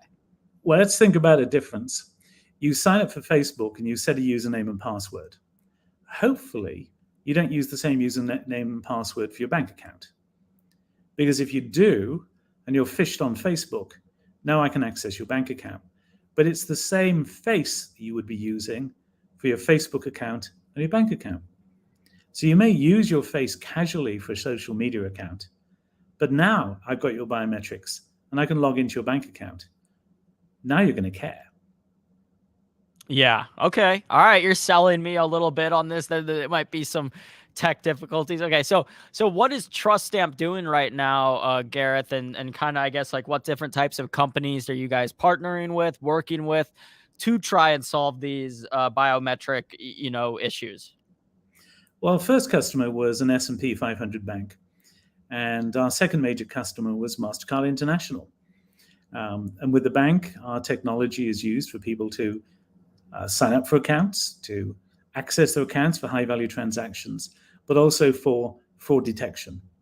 Because the token we produce, the IT2, each human being can only have one such token. Now, fraudsters only make money by doing multiple transactions.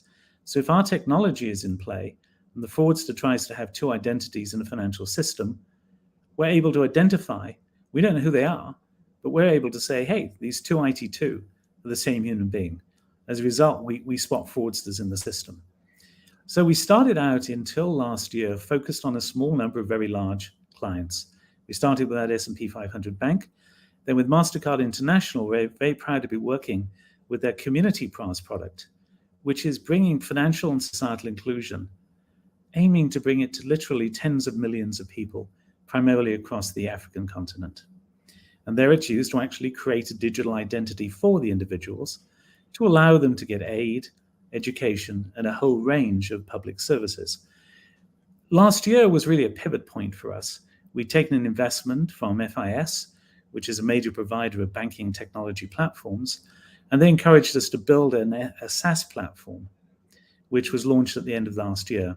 So our growth this year is we've brought on about, I think, 40 new banks. So we've moved from having two very large clients with a few smaller clients.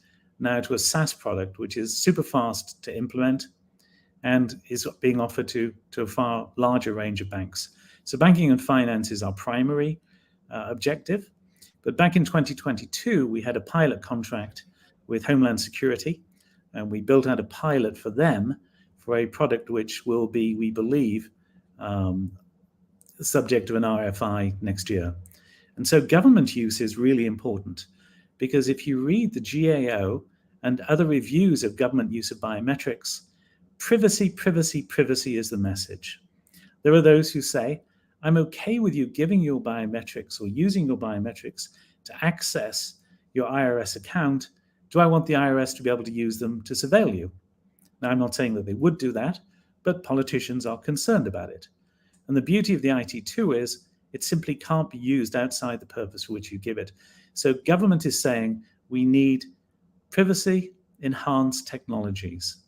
And TrustStamp has the lead in this. We have, I think, 18 issued patents on it. So government is another area we see tremendous growth over the next 2 or 3 years.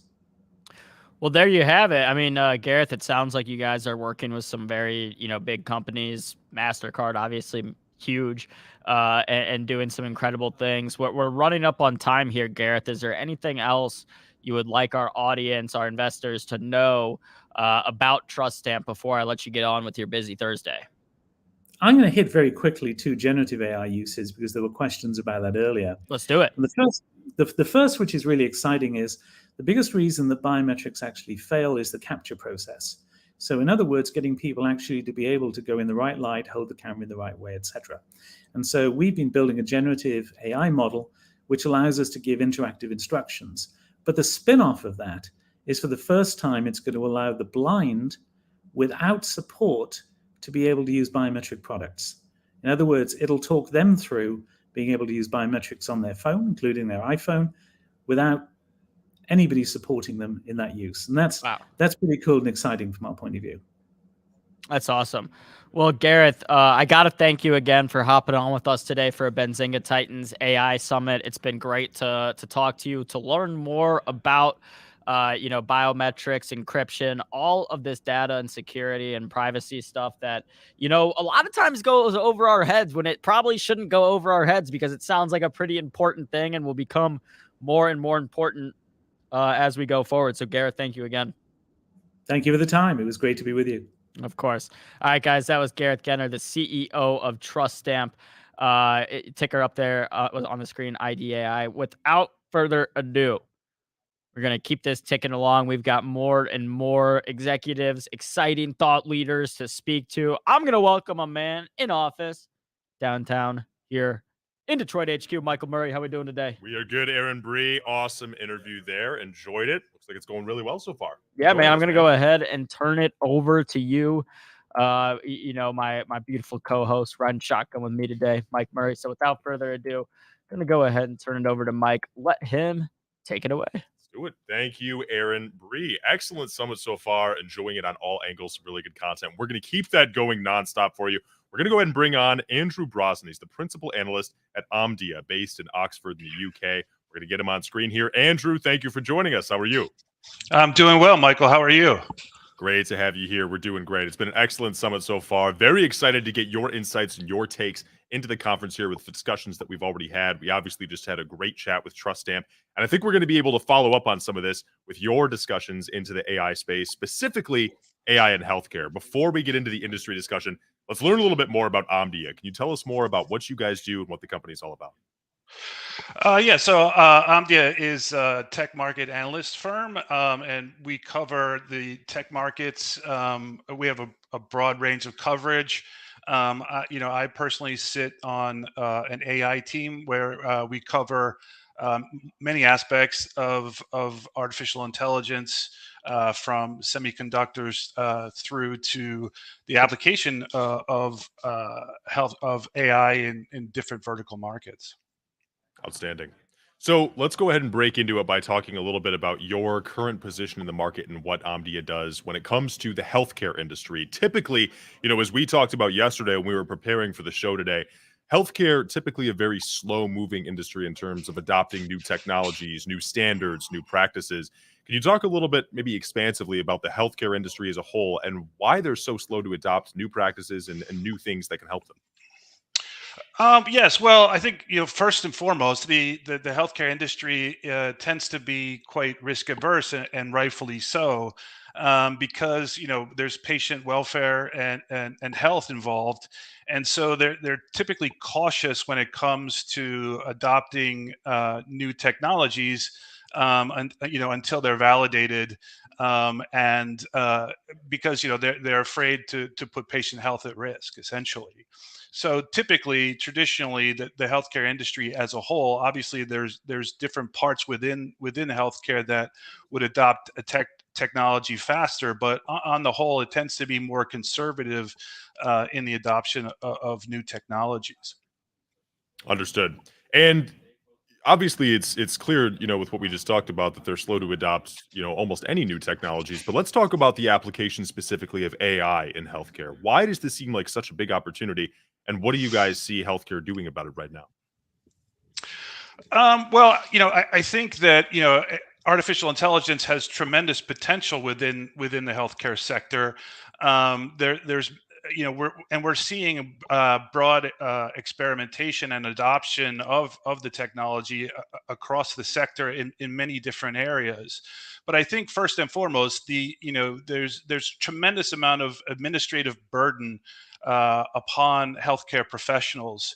I think there's estimates out there saying that doctors spend anywhere from 25 to 50% of their time, on administrative tasks, and so that we see that as sort of one of the early or low hanging fruit in the space where AI can make a difference, and we think that early adoption will focus sort of in that area, helping to automate processes, and free up time for doctors to spend more time with patients, and also bringing further operational efficiencies within hospitals and doctor practices as well. And then, in the pharmaceutical sector, we're also seeing adoption of healthcare, of artificial intelligence, for example, in drug discovery, in drug development, for example, to help help identify new medicines and bring them to market faster. Got it.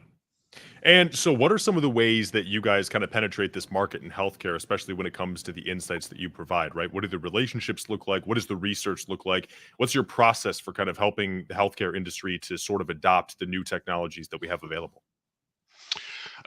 Well, we tend to do a lot of research on trends within the industry, forward-looking market forecasts, for example. Where do we see the overall spend moving?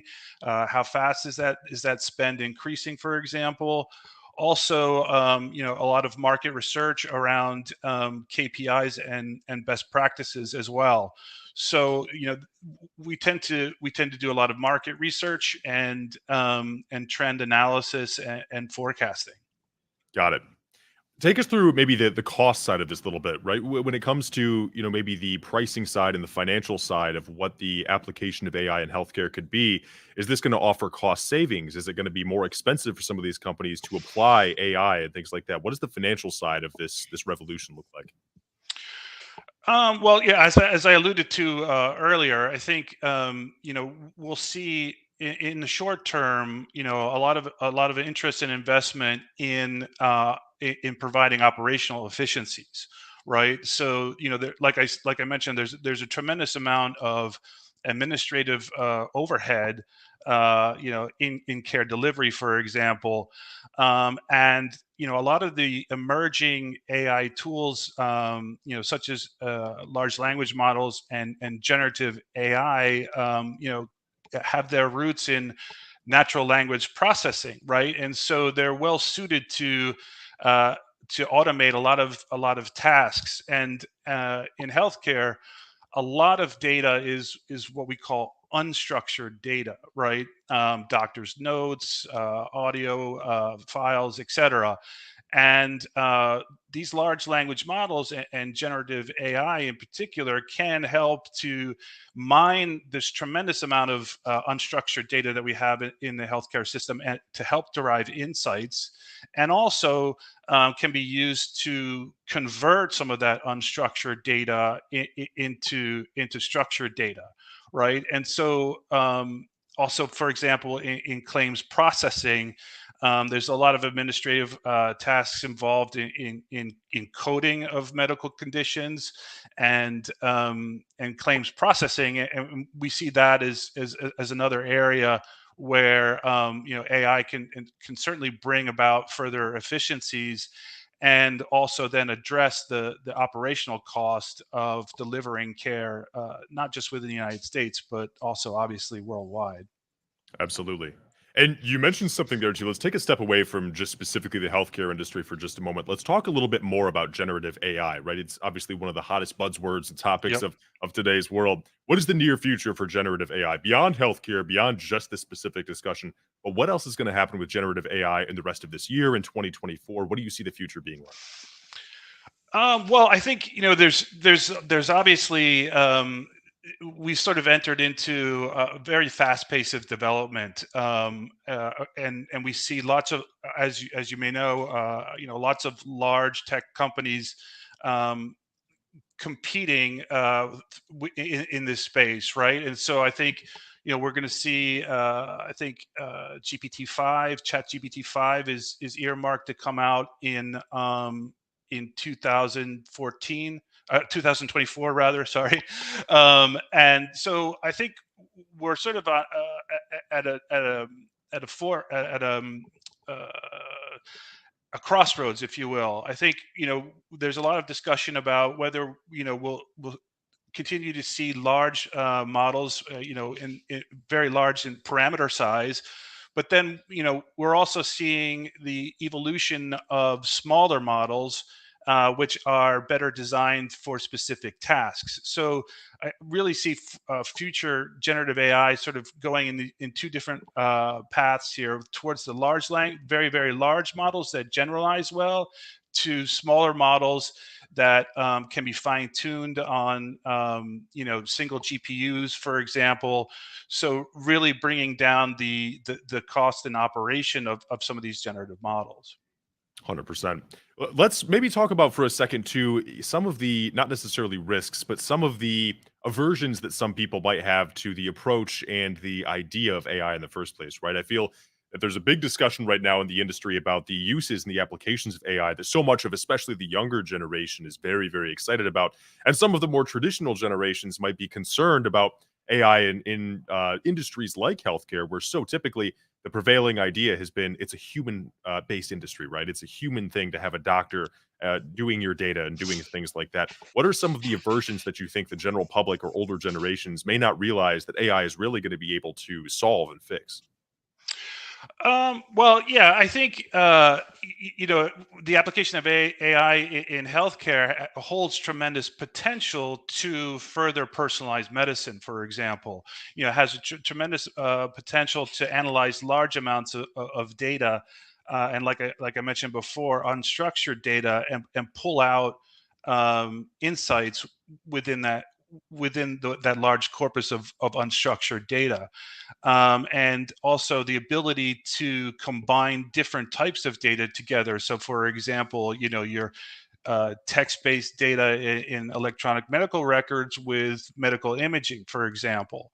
And so I think what we're seeing is like I said, a step towards personalized medicine, where you will actually be able to tailor the treatment or the treatment pathway towards the individual to a greater degree, for example. So we might see further stratification, if you will, of the standard practice, right?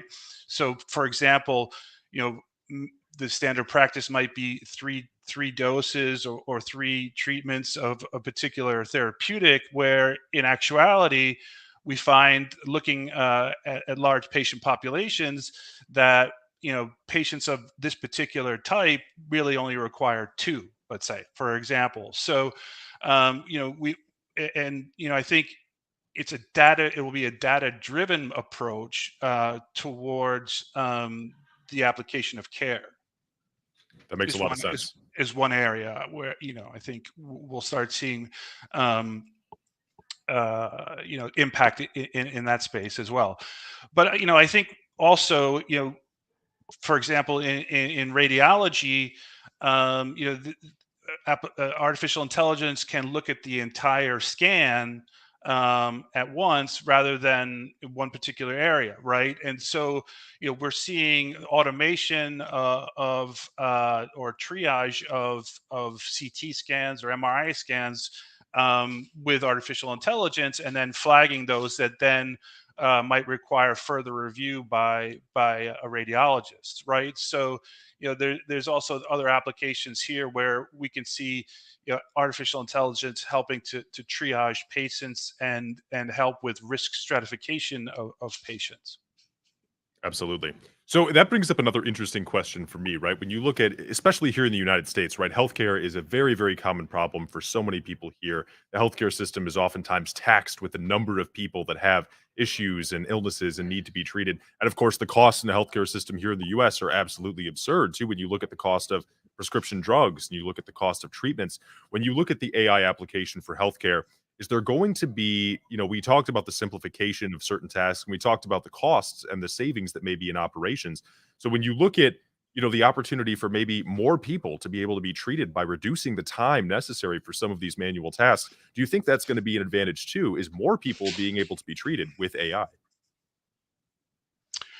Oh yeah, I mean, absolutely. I think that's one of the long-term hopes and aspirations of applying AI in healthcare. I mean, there's a lot of talk about the democratization of of care and more equitable application of care across across the population, for sure. And I think that you can also see, because the ability to scale some of these technologies will ultimately, I think, help in sort of the care provision for a greater number of people, for sure. Absolutely. Got it. Now, we talked a little bit yesterday, too, leading up to the event, about the number of data scientists and hires that are being made in this industry, specifically for healthcare, to kind of bring about some of these changes. What does that kind of transformation look like? What are these scientists working on? And how many people are being added to try and make this change happen? Yeah, so one of the things that we track within our team is looking at sort of the skill sets, and recently, we did see that particularly with large language models, in sort of the top 10 number, the companies with the most job postings for large language models, three of those top 10 were in the pharmaceutical sector, right? So we do see quite a bit of interest in the pharmaceutical sector in leveraging large language models. Also, there was a large healthcare organization also in the top 10 of our latest snapshot of 6 months worth of job postings. So, we can infer from that we're really seeing a ramping up of attention for AI in healthcare, which also corresponds with our sort of software spending forecast for the sector. Understood. Andrew, it's been great chatting through all of this. I want to take a final look here as we close into the year of 2024. What big events and what big things, in your estimation, with the research that you do and the things that you're able to pay attention to, what things are on the forecast or on the horizon that you think investors, consumers, anybody that's interested in this industry and the transformational impact that AI is having, what should be on people's radar to pay attention to over the next year? Yeah, so I think I would be paying particular attention to the adoption rates of AI in the healthcare sector. I think that we're going to start seeing, like I said, a significant increase in spending upwards of 40% of increase in spending by the healthcare sector, in AI over the next year. I think obviously large language models and application of those models will dominate, and greater uptake of generative AI, particularly in the back office, if you will, of healthcare organizations in 2024. No doubt. Andrew, really, really appreciate you taking the time to come here to the AI Titan Summit and share some insights about what you guys have learned at Omdia, telling us more about the AI transformation. Thank you very much for being with us. Okay, thank you very much, Michael. Outstanding. Andrew Brosnan, their principal analyst from Omdia, joining us here on the AI Titan Summit. Very excited about our next speaker coming up, too. I think the great content is going to keep rolling. Close personal friend of mine joining us next. And to introduce him, we're going to bring back on Matt Steinmetz, the VP of Virtual Events here at Benzinga. Well, what's up, Michael? Nicely done, my friend. Thank you as always. Excellent content so far. Matt, very excited for you to take it away and get us on to what's next and keep the content rolling. Let's do it. All right. Well, we've heard from a number of companies today, and in particular, some large caps. But our next session is going to zero in on one disruptor, and specifically how its approach to AI is potentially impacting some big existing names in the space. And so joining us now is Toggle3D.ai CEO and founder, Evan Gappelberg. Evan, it is so great to have you here. We've had you in the past on some shows. You guys are up to some incredibly interesting things. We're really excited to have the audience hear some of those things. So why don't we get started with you talking about what you guys are up to? I know you have a demo you wanted to show us. I'm going to rejoin you for some questions toward the end of the session. But until then, take it away and welcome. Yeah, so Toggle3D.ai is an AI, generative AI 3D design studio that directly competes with the likes of Adobe. And so we just launched back in June. We have over 18,000 people on the platform. When we launched in June of 2023, the goal was just to get people on the platform using the AI, creating textures, uploading their CAD files, which is what the platform does. It's for CAD designers. And then you bring your CAD file onto Toggle, and then you basically create textures on demand. You could choose from our library of thousands of preloaded textures, or you can actually create a texture using generative AI. And so nobody's been able to crack the code on that previously.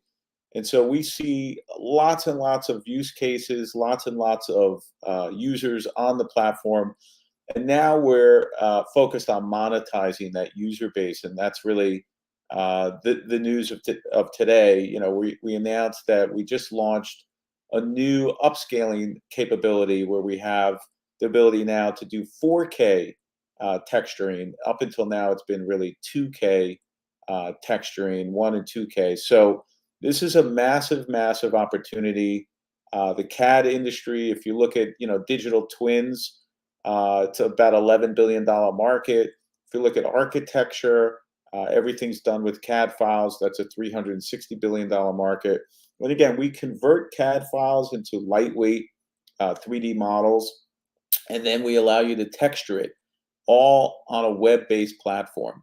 It's point and click. I can do a little bit of a demo, which really, the best place to do that really is our website. So let me see if I could just do a screen share real quick, because we just launched this. And then after this, I could take you into the back end. Tell me if you could see the site. Can you see it? You there, Matt? Yes, we got it. Great. It looks good. Okay. So I'm just going to walk you through the video because the video speaks volumes. So this is, logging in.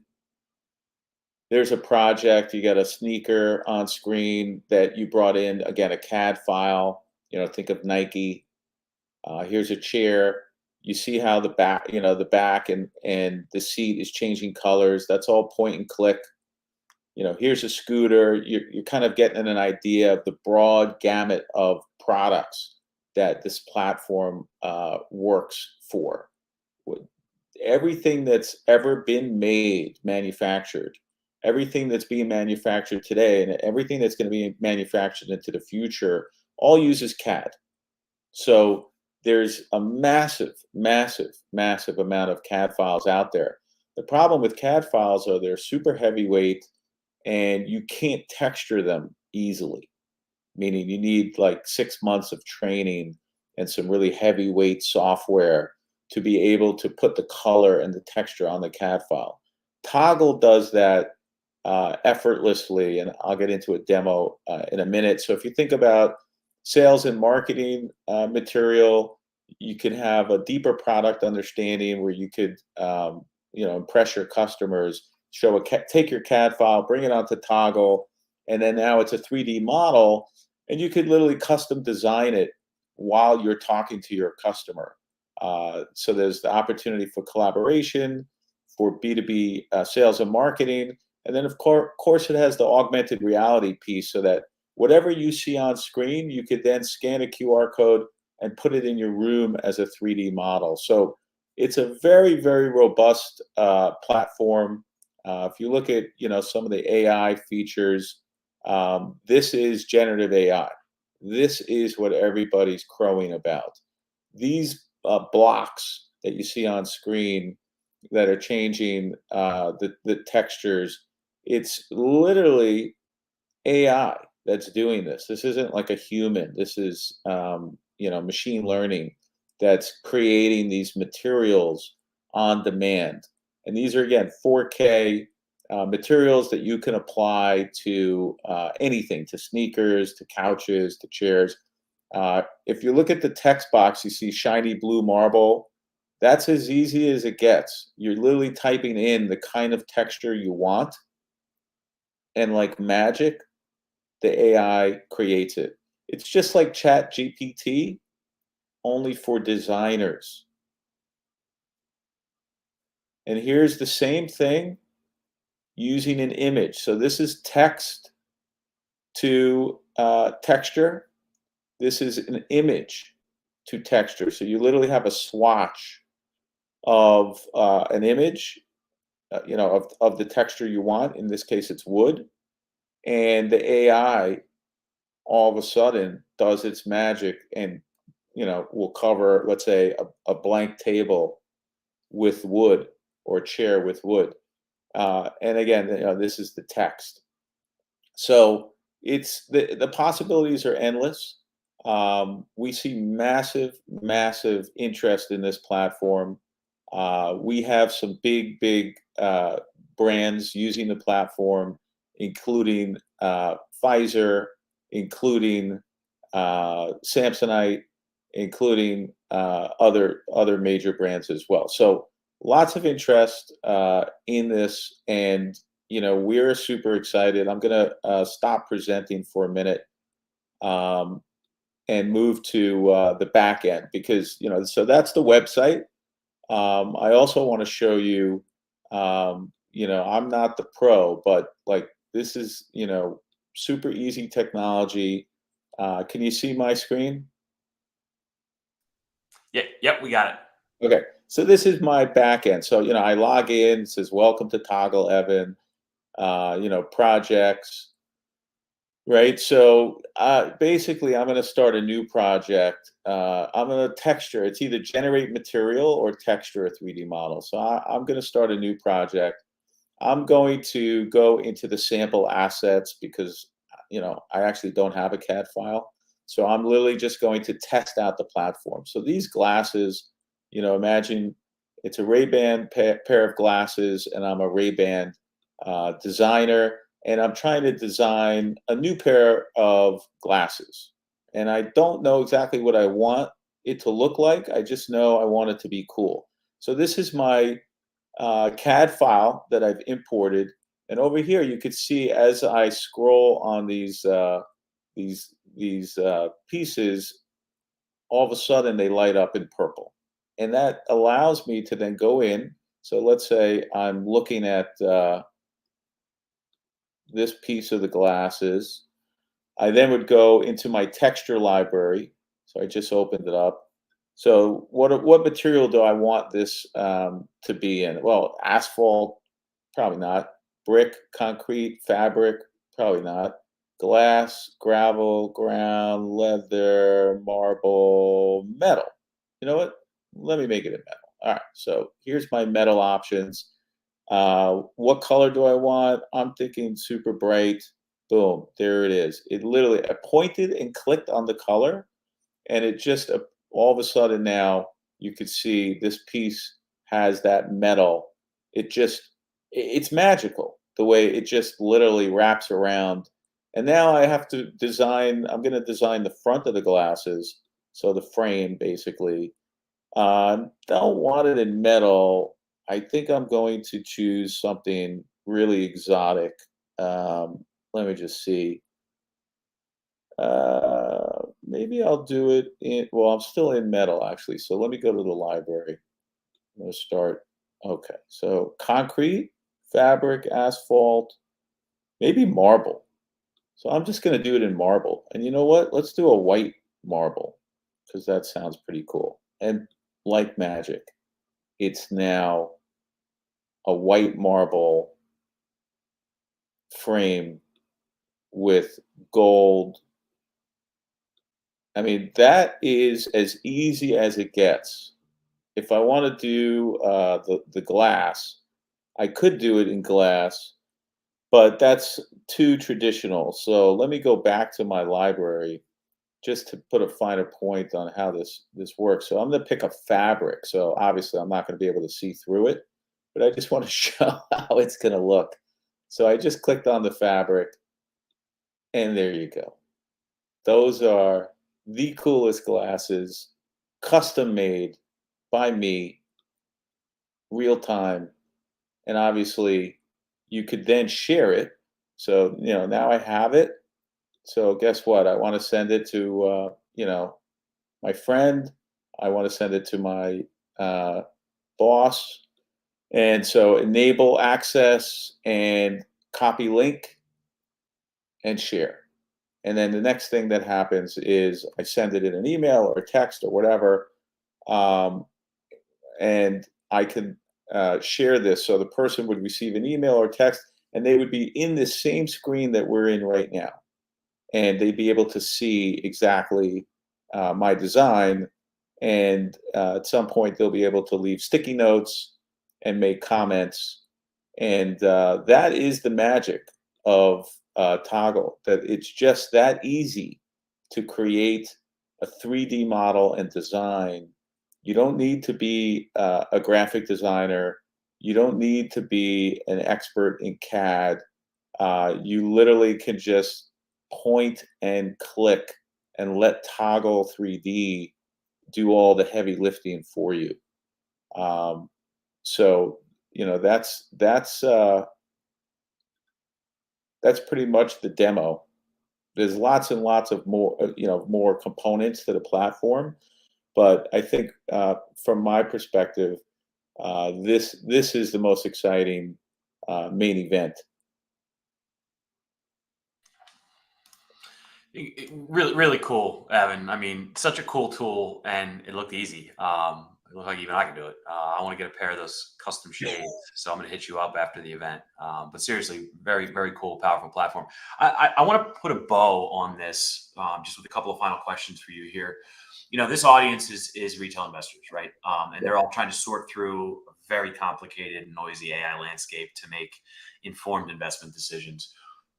Just to kind of succinctly put a bow on who Toggle is and the value you guys bring, what are one or two distinguishing features or qualities, you know, about the technology that differentiates it from what else is in the market?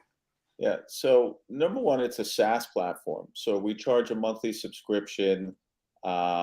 We actually just changed the business model. So everybody gets the pro version, which is where the generative AI works, for 14 days. And after 14 days, you get downgraded unless you pay the $19 a month. So you're essentially being able to test the platform, test drive it for 2 weeks with all the bells and whistles. And then you decide, do I need all these bells and whistles, or do I want to go on the free program? We've seen that the conversion rates go up quite dramatically after they've experienced the pro version, as opposed to putting them on the lightweight version where they don't have any of the AI features and then trying to upsell. So we see massive opportunity for revenue for Toggle starting now. And as I mentioned earlier, we have almost 20,000 people on the platform. That's just the tip of the iceberg. If you look at the market cap, back to investors, there's only 28 million shares outstanding. The float is very, very small. The insiders own, like 70% of the shares. So there's not a lot of stock in the float, and they're all locked up.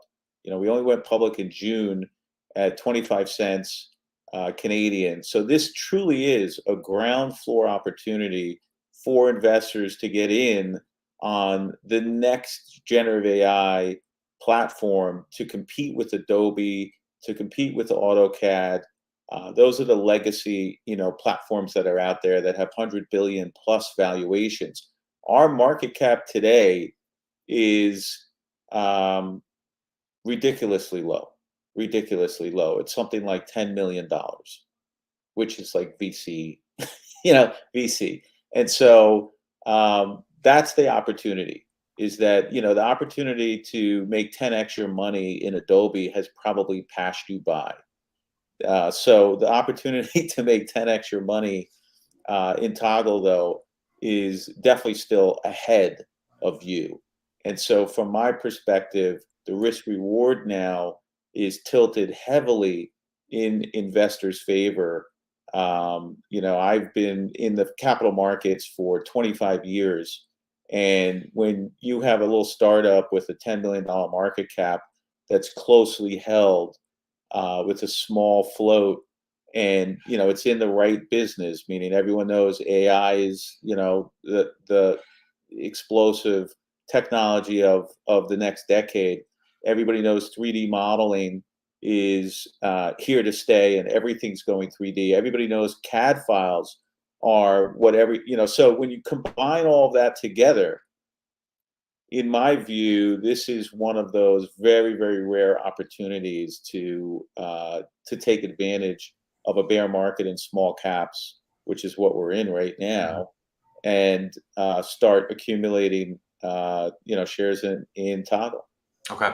So, Evan, let's wrap here. What's next for Toggle? What are you excited about? What should investors be paying attention to? Oh, my God. We have a massive, massive roadmap of new features and new functionality for the next 12 months.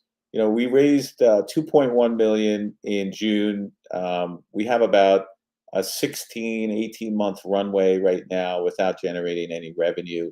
And we're just essentially launching more and more technology, more features, more functionality. We just hired a marketing exec from Amazon for our digital marketing. So that's now starting to become a focus point, as I said, generating revenue. So I would expect the revenue to start to roll in. And I really think it's a snowball type of effect where, as we continue to improve the platform, there's going to be a whole photography studio component. So you saw me make the glasses. Well, imagine you could then take photos by putting in virtual backgrounds and create magazine like images or website images for your marketing material. That's coming. There's so many features that we're building to make this platform a definitive end-to-end solution for designers that, honestly, we think this has billion-dollar market cap written all over it. We're just building the tech. We went public very early, which is kind of by design. But so it's kind of, so what's next? It's lots and lots of upgrades and updates with the technology, and revenue is going to start to come in now that we've turned on our marketing machine. Well, Evan, we'll be watching. Thank you so much for sharing the story today with us, and keep up the good work. Very exciting stuff. Thank you. And another thank you to Toggle 3D.ai for being terrific partners on the event today. So thanks, Evan, again for closing out Benzinga Titans AI Virtual Summit in stellar fashion. On that note, thank you to all our guests today. Your expertise and analysis throughout the program were a treat for the Benzinga team and no doubt for the audience as well. Speaking of our audience, thank you guys for coming out. Be sure to check out upcoming Benzinga events at benzinga.com/events.